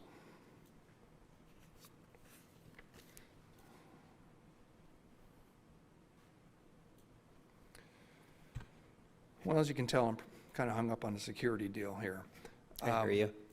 And if you made a commitment that there would be, contracted security or some other security, I think that would help allay at least part of my concerns. I don't know about my colleagues. I'm all for it. Okay, so you would stipulate? I'll meet with them tonight. I don't fly out till tomorrow at 2 o'clock in Ontario. If you want to hash it out tonight or early in the morning, or I'll come make another trip back. we could draft whatever reasonable, and I'm thinking, I like the comment, we review it at a year, but I don't want it to go a year. If there's a problem, you call me. I don't care if it's a month after we open. I just feel that confidence because I've been with this company forever. And it's a whole different company than what they're thinking is going on. Yes, sir. So I understand your passion, I but would be willing to do that. But I just want to be clear and stick with some questions here. The block wall to the north of the property, granted that lot behind you isn't yours, but that block wall, technically at the lot line, but if there was any ever graffiti or anything on the backside of that wall, would you be willing to have somebody remove that?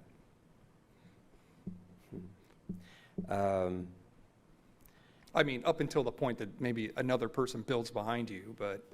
Well, those artists need a place to draw and paint, but it shouldn't be on a Love's wall. But again, if it's on our side, it's going to be done without you asking. Yeah. If it gets excessive on that side, I would say we will pitch in to help. The city even if has, it's the city donation. has a very proactive crew, a graffiti crew, throughout the city. Just need to find them some walls somewhere in town where they could show their talent. Yeah, but anyway, with those residents, looking to the south. I hear you. Yeah, it'd be. I wish we could have put the trees on the other side, but that's not our land. Right. So if something excessive or maybe some sort of, wall, inspection, if you saw something back there, you'd be able to take care of it? Sure. Okay. Thank you, sir. You bet. Well, one of the problems with the south area out there is it's been rural for years. I've lived out there for 30 years myself. I'm about a mile or so from this location. I go down 119 all the time in South H, and not that long ago there was another project before the council, and it was just a commercial development in a residential area, and the council approved that because there's growing pains, and as the city continues to grow in several areas, people aren't used to it, including myself. When I first moved out to my area, I remember taking my kids to daycare and had to wait because people were herding sheep across the street. Those times are gone, and now it's wall-to-wall houses around me and for several neighborhoods thereafter. Now to talk about the canal area of the homeless, and unfortunately Bakersfield throughout the city, even areas of the Northwest have experienced homelessness. The city recently spent $10 million, or approximately thereof, for a new navigation center. We gave another $500,000 to the county.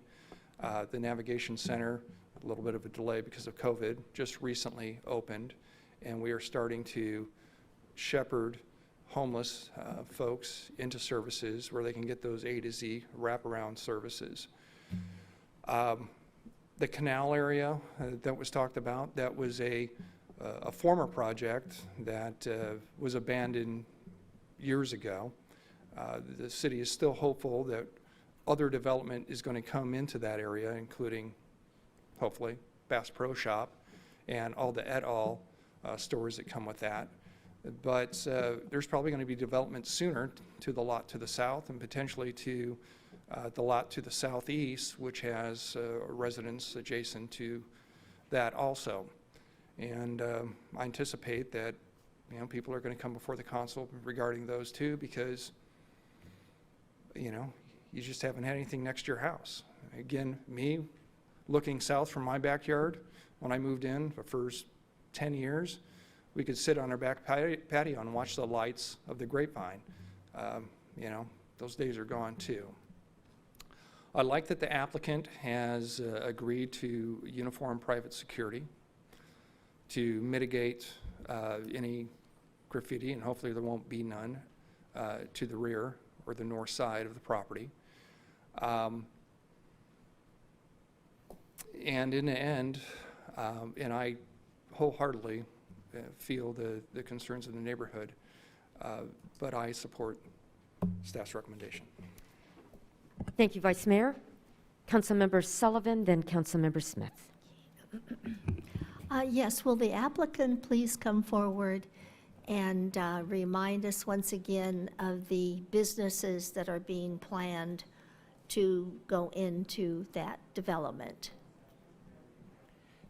Our development will be the Love's Travel Stop, which is a travel center, convenience store that you go into after you have your gas, and connected to it will be a restaurant. I've got so many projects going on right now. Thank you. Takes my civil engineer to remind me where I'm at. Arby's with a drive-through, and then and that's 12,000 square foot. And I think, again, you step into it, you're going to see something that you haven't seen in the industry, including the ladies' restaurant. And then we separate the cars from the trucks, and the trucks in the backside where they fuel and park with a Speedco. That is tire service and repair and light oil change, no mechanical. And you say a Love's restaurant? It's going to be an Arby's. Oh, okay, all right, thank you. Well, you know, I think that it's going to end up being something very nice for the area. I personally would, you know, I think that the people living around there, they are going to be very good customers for that convenience store and the other things that are being planned. You know, and it was mentioned, being rural for years. Shortly after I was on the council, and Bruce would know, maybe it was early in the year, the 2000s, but yet I remember the huge dispute over the marketplace. Those very, very nice homes around there, they were used to there being nothing there, just vacant lot.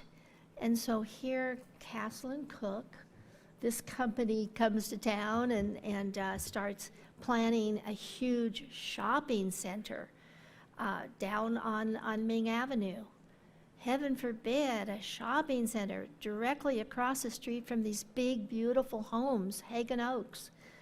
And it was just, people were very, very upset, and we had just a huge dispute, and it would put us in a difficult position also. But yet, believe me, it's an amenity. They love it, being able to go right across the street, and in this case, it's going to be a convenience store with the things that are conveniently needed, and the jobs that are going to be just very close by these developments. So I really think this is probably going to pass, because I feel strongly that this type of, if it's not this, it's going to be something else. Those areas, the sellers, the owners of those that have held those properties for years, they've just been waiting for the right type of development to come along and plan to build something. So the areas are going to be developed, and you can be sure the families that have owned those areas for years, they just a pride of ownership that they've had, and they are looking for something that's going to be quality. And so they've been convinced that these are quality projects, and they are. They're going to be. I mean, a lot of money is, you know, we're getting new things and new ways of giving services to communities and owners, new ways of doing that all the time. So I just know, I feel very, very confident that this is going to be a first-class development.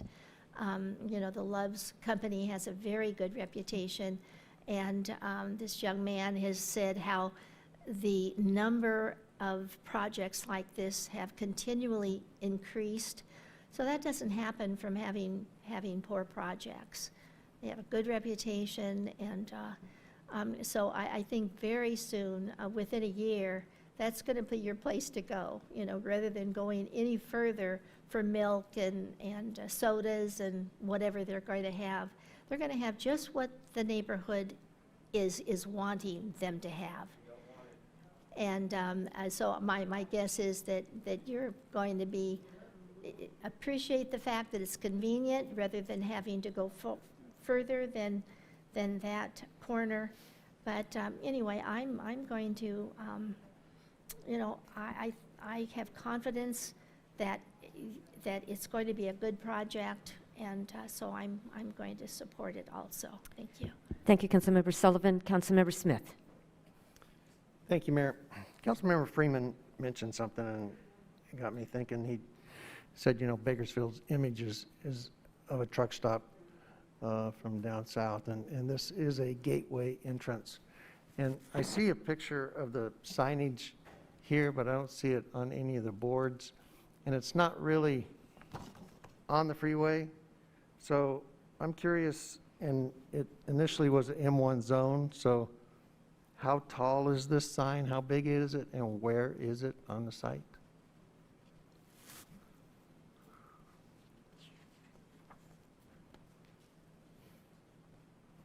Councilmember Smith, through the mayor. Sign is 75 feet tall, and it is located on their property. So It'll be on the east side of the canal. So it's east of H Street? That's correct, South 8th Street, yes. Is there, I mean, what's our typical, that seems awful tall. We don't allow that anywhere in the city. How close to the freeway do you have to be? Actually, along 99, freeway signs are permitted at 75 feet tall. On certain intersections. My question is, how close to the freeway do you have to be? Within 1,000 feet of the center line. Of 99? Of 99, yes. And this sign will be how many feet?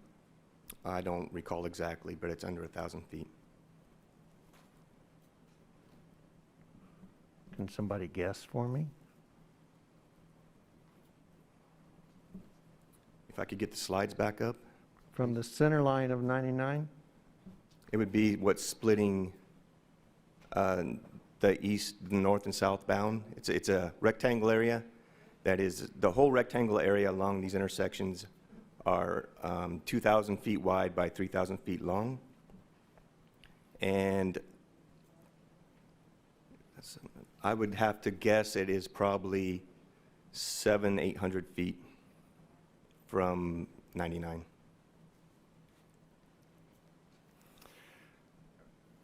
Okay, I don't know where to go, but it is a concern. The sign is going to be down Right. in the southwest corner of the site. Right.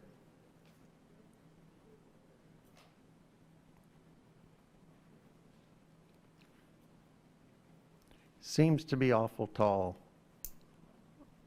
and big signage for the neighborhood, is my feel. Thank you. Thank you, Councilmember Smith. Vice Mayor. Thank you, Mayor. To layer on top of what Bob just said, Paul, you back there somewhere? I know this just came not that long ago to Legend Lit and talked about the sign height for an ARCO station, I believe it was, off of 58 and Mount Vernon, I think it was. It was close to Mount Vernon, I believe, Yeah, a little bit west. So there was a height conversation there. What was and I don't think they were allowed to go that high. On Highway 58, that is correct. 35 feet is the maximum height along Highway 58. Okay. Could I have the applicant back, please?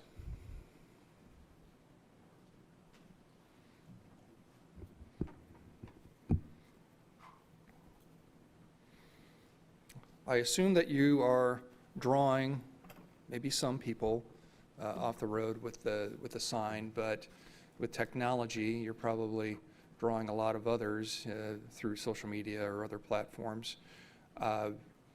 I do concur with my colleague that that sign seems a little high for that area, especially given the residents.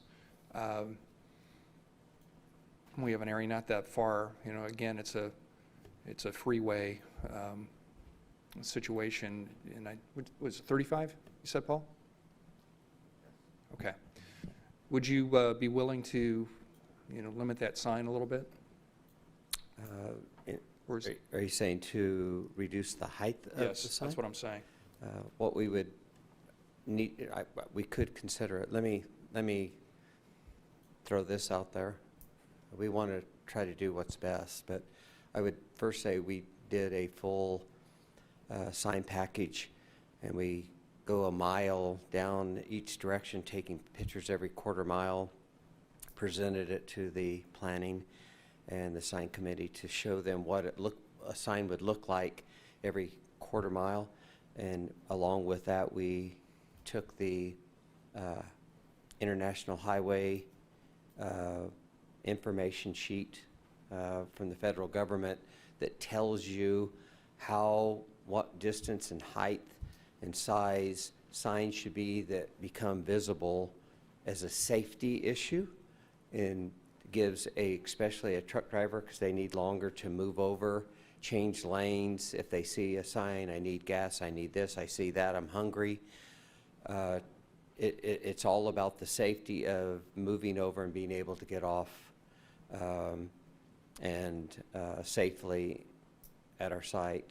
In the first meeting I had, if I recall right, and I may be wrong, but I think I recall that Jackie was in that meeting, and she suggested that our sign could be possibly off-premise in that triangular section, that the city may have a parcel, and that would take it away from the residents that you're asking for. If you can consider that. Paul, is that accurate? In that triangle, the city owns some of that land? I could go back to my notes, but we're going back 2.5 years ago, I think, when I first started this project. But that's what I recall that conversation going, is there was a possibility that we could be in that triangular piece. If that's the case, then I think that solves your problem. But if not, then I would say it's about the safety issue, and that's why I originally pushed to not have it on site and have it off site closer to the interstate if possible. So if you could consider that, we would be glad to look at it. If that is an absolute no and you can't do it and won't do it, that's fine. Then we try to make it smaller, but I'm going to have to do some new studies on what it would look like if we went down to whatever. So we could do it at different heights till we find one that hopefully we could all agree on that'll work. Okay, I saw staff conferring. Is that something that was discussed or aware of? If I may, Vice Mayor, and through the chair, to the council, two thoughts on this one.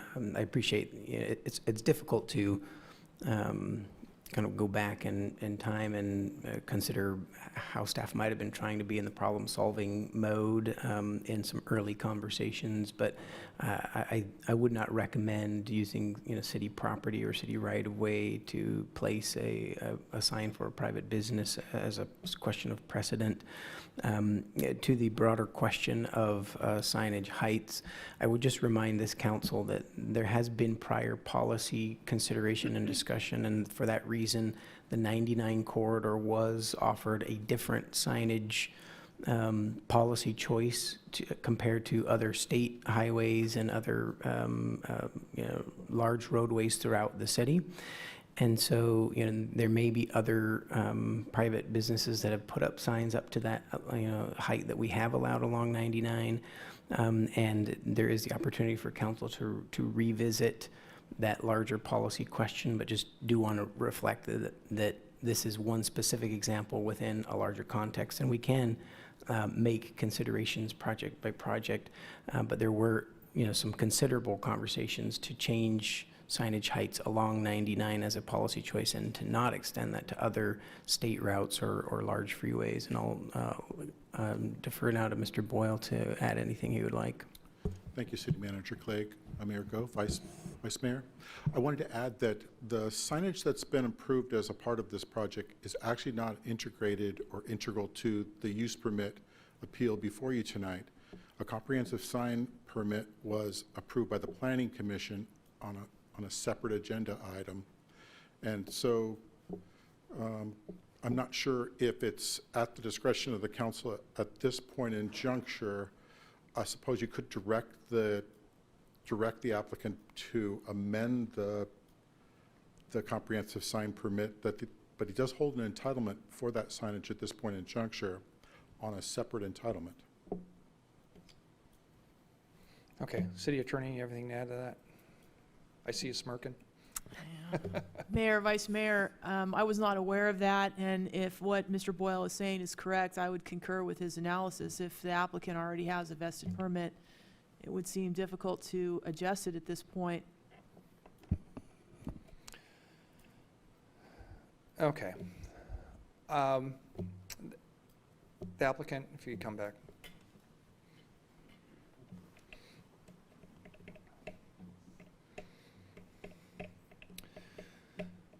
So you've made promises to be a good neighbor, and you've stipulated to the security and the graffiti for the wall.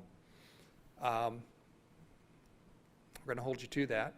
And staff, if you can work out the particulars for those requirements before he leaves or after.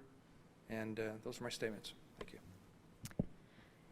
Colleagues, does anybody, Councilmember Smith? I'm sorry, does that need to be included in a motion, or how's the additional conditions? Yes, sir. They need to be included in the motion. I'm understanding, again, I haven't heard the motion, but if someone wants to make a motion, again, adopting that resolution, upholding the decision, and adding the two conditions that there will be a contractual security and that the applicant will be the good neighbor and cure the graffiti on the other side of the wall. Okay. All right, so I make a motion that we proceed with staff recommendation with the caveats of good neighbor, the discussed security, and the wall graffiti mitigation. Thank you, Vice Mayor. You have a motion. Please cast your votes.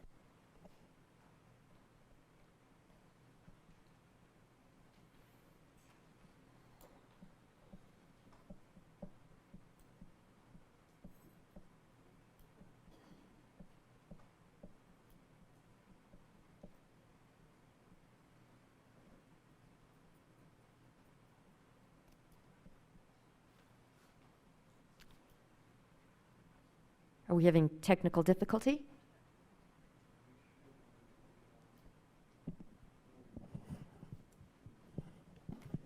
Motion is approved with Councilmember Rivera absent. Thank you. Madam Clerk, next item, please. Under deferred business, A,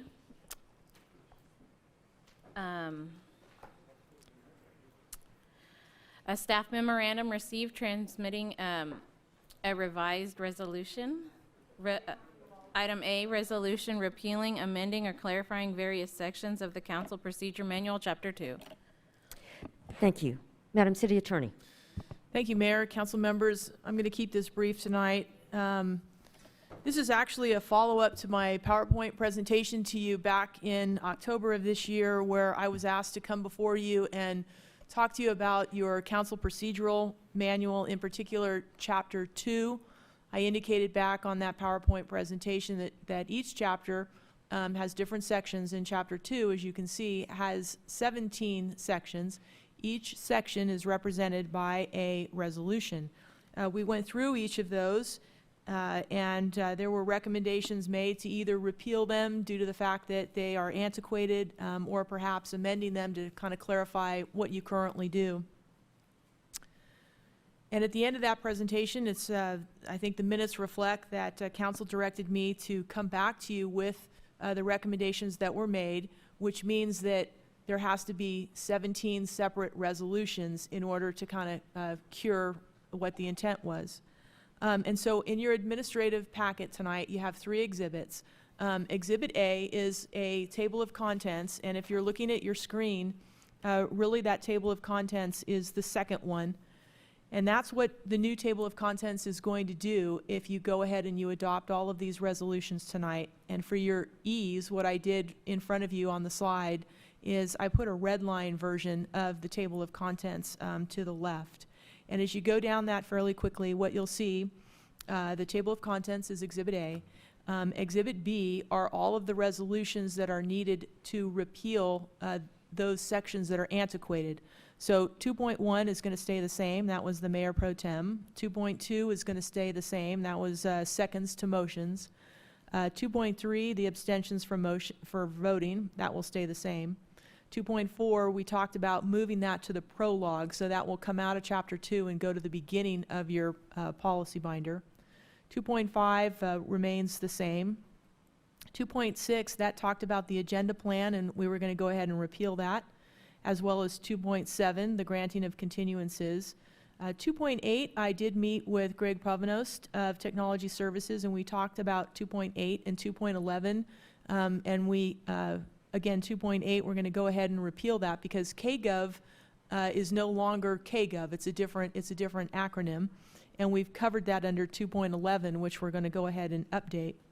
2.9 is going to be repealed. I want to get to that in just 1 minute. 2.10 is going to remain the same. 2.11 is that cable broadcast again, and that will be updated. 2.12, that again dealt with the financial assistance to nonprofit groups, and that's going to be moved to Chapter 4. 2.13, we're going to repeal the streamlining of council meetings, since that's again under the guidance of the city manager. 2.14 is going to remain the same, 2.15 the same, and 2.16 and 17, we recommended that they be appealed. I'd like to note that I did sit down with City Manager Clegg, and we went through all of these, and he was, I think, appreciative of council's efforts to go ahead and bring this up to status. With regard to 2.9, both Councilmember Freeman and Councilmember Weir indicated that you would like the City Attorney's Office to come back and really do a full-scale modification. That had to do with the City Council vacancy appointment process, and I indicated to you back in October, as well as in the admin, that I really think the revamping of that, when we revamp it, it needs to really go, I think, in Chapter 8. And Chapter 8 of your policy manual has to do with boards and commissions and committees. So what I'd like to do with your permission tonight is I'd like to repeal that. There's nothing that you're going to lose by repealing that, because we know what the process is via our charter and via our municipal code and our state law. It affords me a little bit more time, because your direction was to come back to you before the end of the year. So we can take care of this. I can work on Chapter 8, and again, I will include that revamp and come back to you. So Exhibit B are the resolutions that are going to repeal what I just went through. Exhibit C are going to be the resolutions that are going to update the particular chapters, the particular sections that I just went through. So if you want to go ahead and adopt those as a whole, my suggestion for a motion is to adopt the resolutions attached as Exhibit B as in boy and C, with the correction that was noted in the blue memo for the Council Procedure 2.12. It was simply a typographical error. And I'm open for any questions. Thank you, Madam City Attorney. Colleagues, any questions? Vice Mayor. Thanks for doing this again, Jenny. I think it helps clean up some stuff. So I'd like to make a motion that we adopt Exhibit B and C, along with the noted blue memo correction. That's sufficient? Thank you. Thank you. You have a motion. Please cast your votes.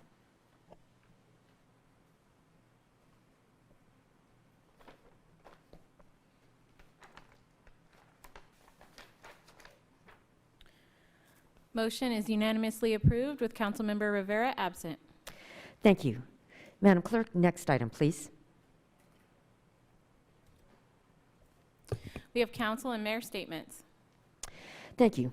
I'd like to invite City Manager Clegg to give us an update on the Brundage Lane Navigation Center. Thank you, Mayor and Council. It's been a few weeks, and I've been providing updates to Council at the end of each week, but I think for the public, it's worth noting that towards the end of last week, we were actually upwards of 50 clients at the Brundage Lane Navigation Center. Remarkable progress for a few weeks. We're actually a little bit lower currently at 44, but there's some good news in that. We've actually had 4 individuals that have been reunited with their families and rehoused with their families because of the efforts of Mercy House and their rehousing plans. So we'll continue to bring more clients on board and continue to have a service-rich environment there, and look forward to continuing to offer the many services that help get to better outcomes, not just a place for the night at Brundage Lane Navigation Center. And if I might just take a quick moment to shift gears from that topic as well, I just wanted to note for Mayor and Council, but also for the public, that our tree lighting ceremony that we've held in the last several years will be held again this year, and that we have made accommodations due to COVID-19 to ensure that that program is mitigated, but as an outdoor event, we're excited that we can still offer that with the same program elements, just with some modifications. Thank you, Mayor. Thank you, Mr. Clegg. Councilmember Gonzalez. Thank you, Mayor. Very exciting news to hear about the Brundage Lane Navigation Center and all the progress there. I think we're really going to make an impact, a significant impact in our local community related to homelessness. We learned tonight from our City Council workshop something that I think we already knew for quite a while, and that is stakeholders throughout the community value downtown and believe that an investment in the downtown core ought to continue over the long term. Just last week, I had an opportunity a real honor actually, to participate in the groundbreaking of the newest market rate housing project in the downtown area, the Q Eastchester Flats. This is a project that will continue to change and revitalize downtown.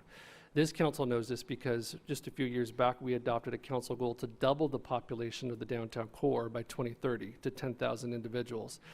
And so I'd like us to continue that momentum and see more market rate housing. And so towards that end, I'd like to make a referral tonight to ask staff to begin looking at all of the related fees that the city imposes on developers as they look towards downtown development, and begin to scope out a list of incentives that we might be able to offer as a city to really spur future development in the downtown core. And the other referral tonight is related to an ordinance that I think will continue to develop downtown. A few years ago, we adopted a microbrewery ordinance, and as a result of that, Second Phase Brewery opened up shop in the downtown, and they have had a great success, and they've spurred other development throughout the downtown area in the same block. There's a considerable amount of interest, or I should say real interest, for a winery to open up in the downtown area. So I'd like to refer to the Planning and Development Committee exploration of a micro winery or boutique winery ordinance for the downtown area. Thank you. Thank you, Councilmember Gonzalez. Colleagues, anyone else wishing to offer any comments? Councilmember Sullivan. Thank you, Karen. I'd like to say this is my last full meeting, and over 25 years, so it's been a very important part of my life, and just the wonderful people that I've had the opportunity to meet, the wonderful projects that I've had the opportunity to support, the wonderful staff that we council members depend upon and appreciate through the years. Alan Tandy did such a great job for 27 years for our city. And I'm just so glad, Christian, that I had the privilege of being one in place to help strongly support you coming to Bakersfield. You've moved your family, anxious to meet them. I've seen a picture of them, they could win a prize. And Nick, I worked with your dad for years. He was one of my favorites, you know, had the opportunity, have the privilege of Bakersfield being the founding city for displaying our national motto that now has grown across the country. 144 cities and counties in California, which is really, really amazing, and you know, over 700 across the country. So, and Patty, and I've said that the two of you could win a prize, a picture. Patty Gray and her husband Everett, just a great team for years. Patty, you're going to be you're the perfect one to sit in this chair. Actually, next meeting, I will be here at the beginning, and you will be sitting in this position, and oh, golly, my great, dear colleagues. And Chris is going to be, he's Ward 7, so he is going to be sitting in this seat, Ward 6, Ward 5, and you know, just all of the wonderful, you know, all different, which is so wonderful, bringing our own strong talents, and just always an excellent mixture. There have been changes through the years, of course. And Andre, I knew you in high school. So, you know, you helped get with AIDS education and awareness, which was very important back when people were dying and didn't quite know why and what they had to not do to not be infected with the AIDS virus. So you were at East High, you were a very important part of that effort and that awareness, so that was wonderful. And of course, Ken, longtime Republican, and we are, you know, we all work together. We are a conservative, regardless of how we're voting, we're conservatives. You know, we love God, we love country, and Jenny, you've, oh wow, you know, I have felt that I've said in jest that could use a dozen secretaries. Well, you know, we have our personal secretaries. Each member of our staff are just there, available to help us. And they answer our telephone calls. And so it's just been a pleasure working with all of you. And someone said they hoped that I would be around and I would still be active. Well, I plan to be around. I still plan to be active with different things. And Nick, you just have done such a great job. So you're all appreciated. And Mr. Boyle, the ones that have come and retired, and others have moved to different positions, but we just always end up with a team. We work together. We're all individual. We have our differences of opinions. But through the years, I have to say, sometimes we have really disagreed, but then we have our vote. We look to see how it goes. We go on to the next issue. We are professionals. We are determined to get along, and it's usually very easy because we respect one another. And it's just been a wonderful and a very important, wonderful part of my life. So I'll be here next time, but thank you, Patty. It's going to be a wonderful experience for you, a privilege to be one of the decision makers for our wonderful city, which you will be, and you'll do an excellent job. You're going to be in your own person, your own style, of course. That's what we all do.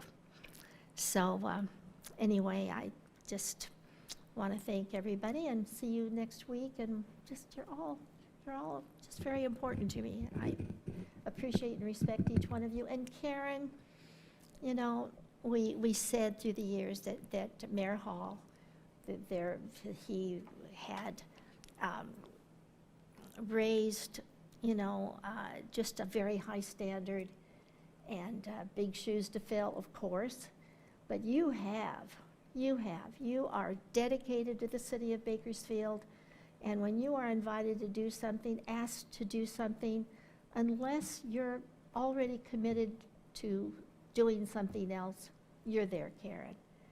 And you are also gifted with beautiful, positive things to say from your heart. You have an excellent reputation. You represent all the good things that our city deserves for you to as our mayor. So you're very appreciated, Karen. Very well thought of. So for now, thank you and good night.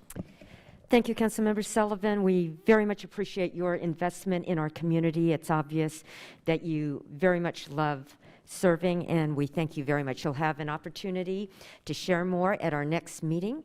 And if there are no other requests to speak, we stand adjourned at 7:55.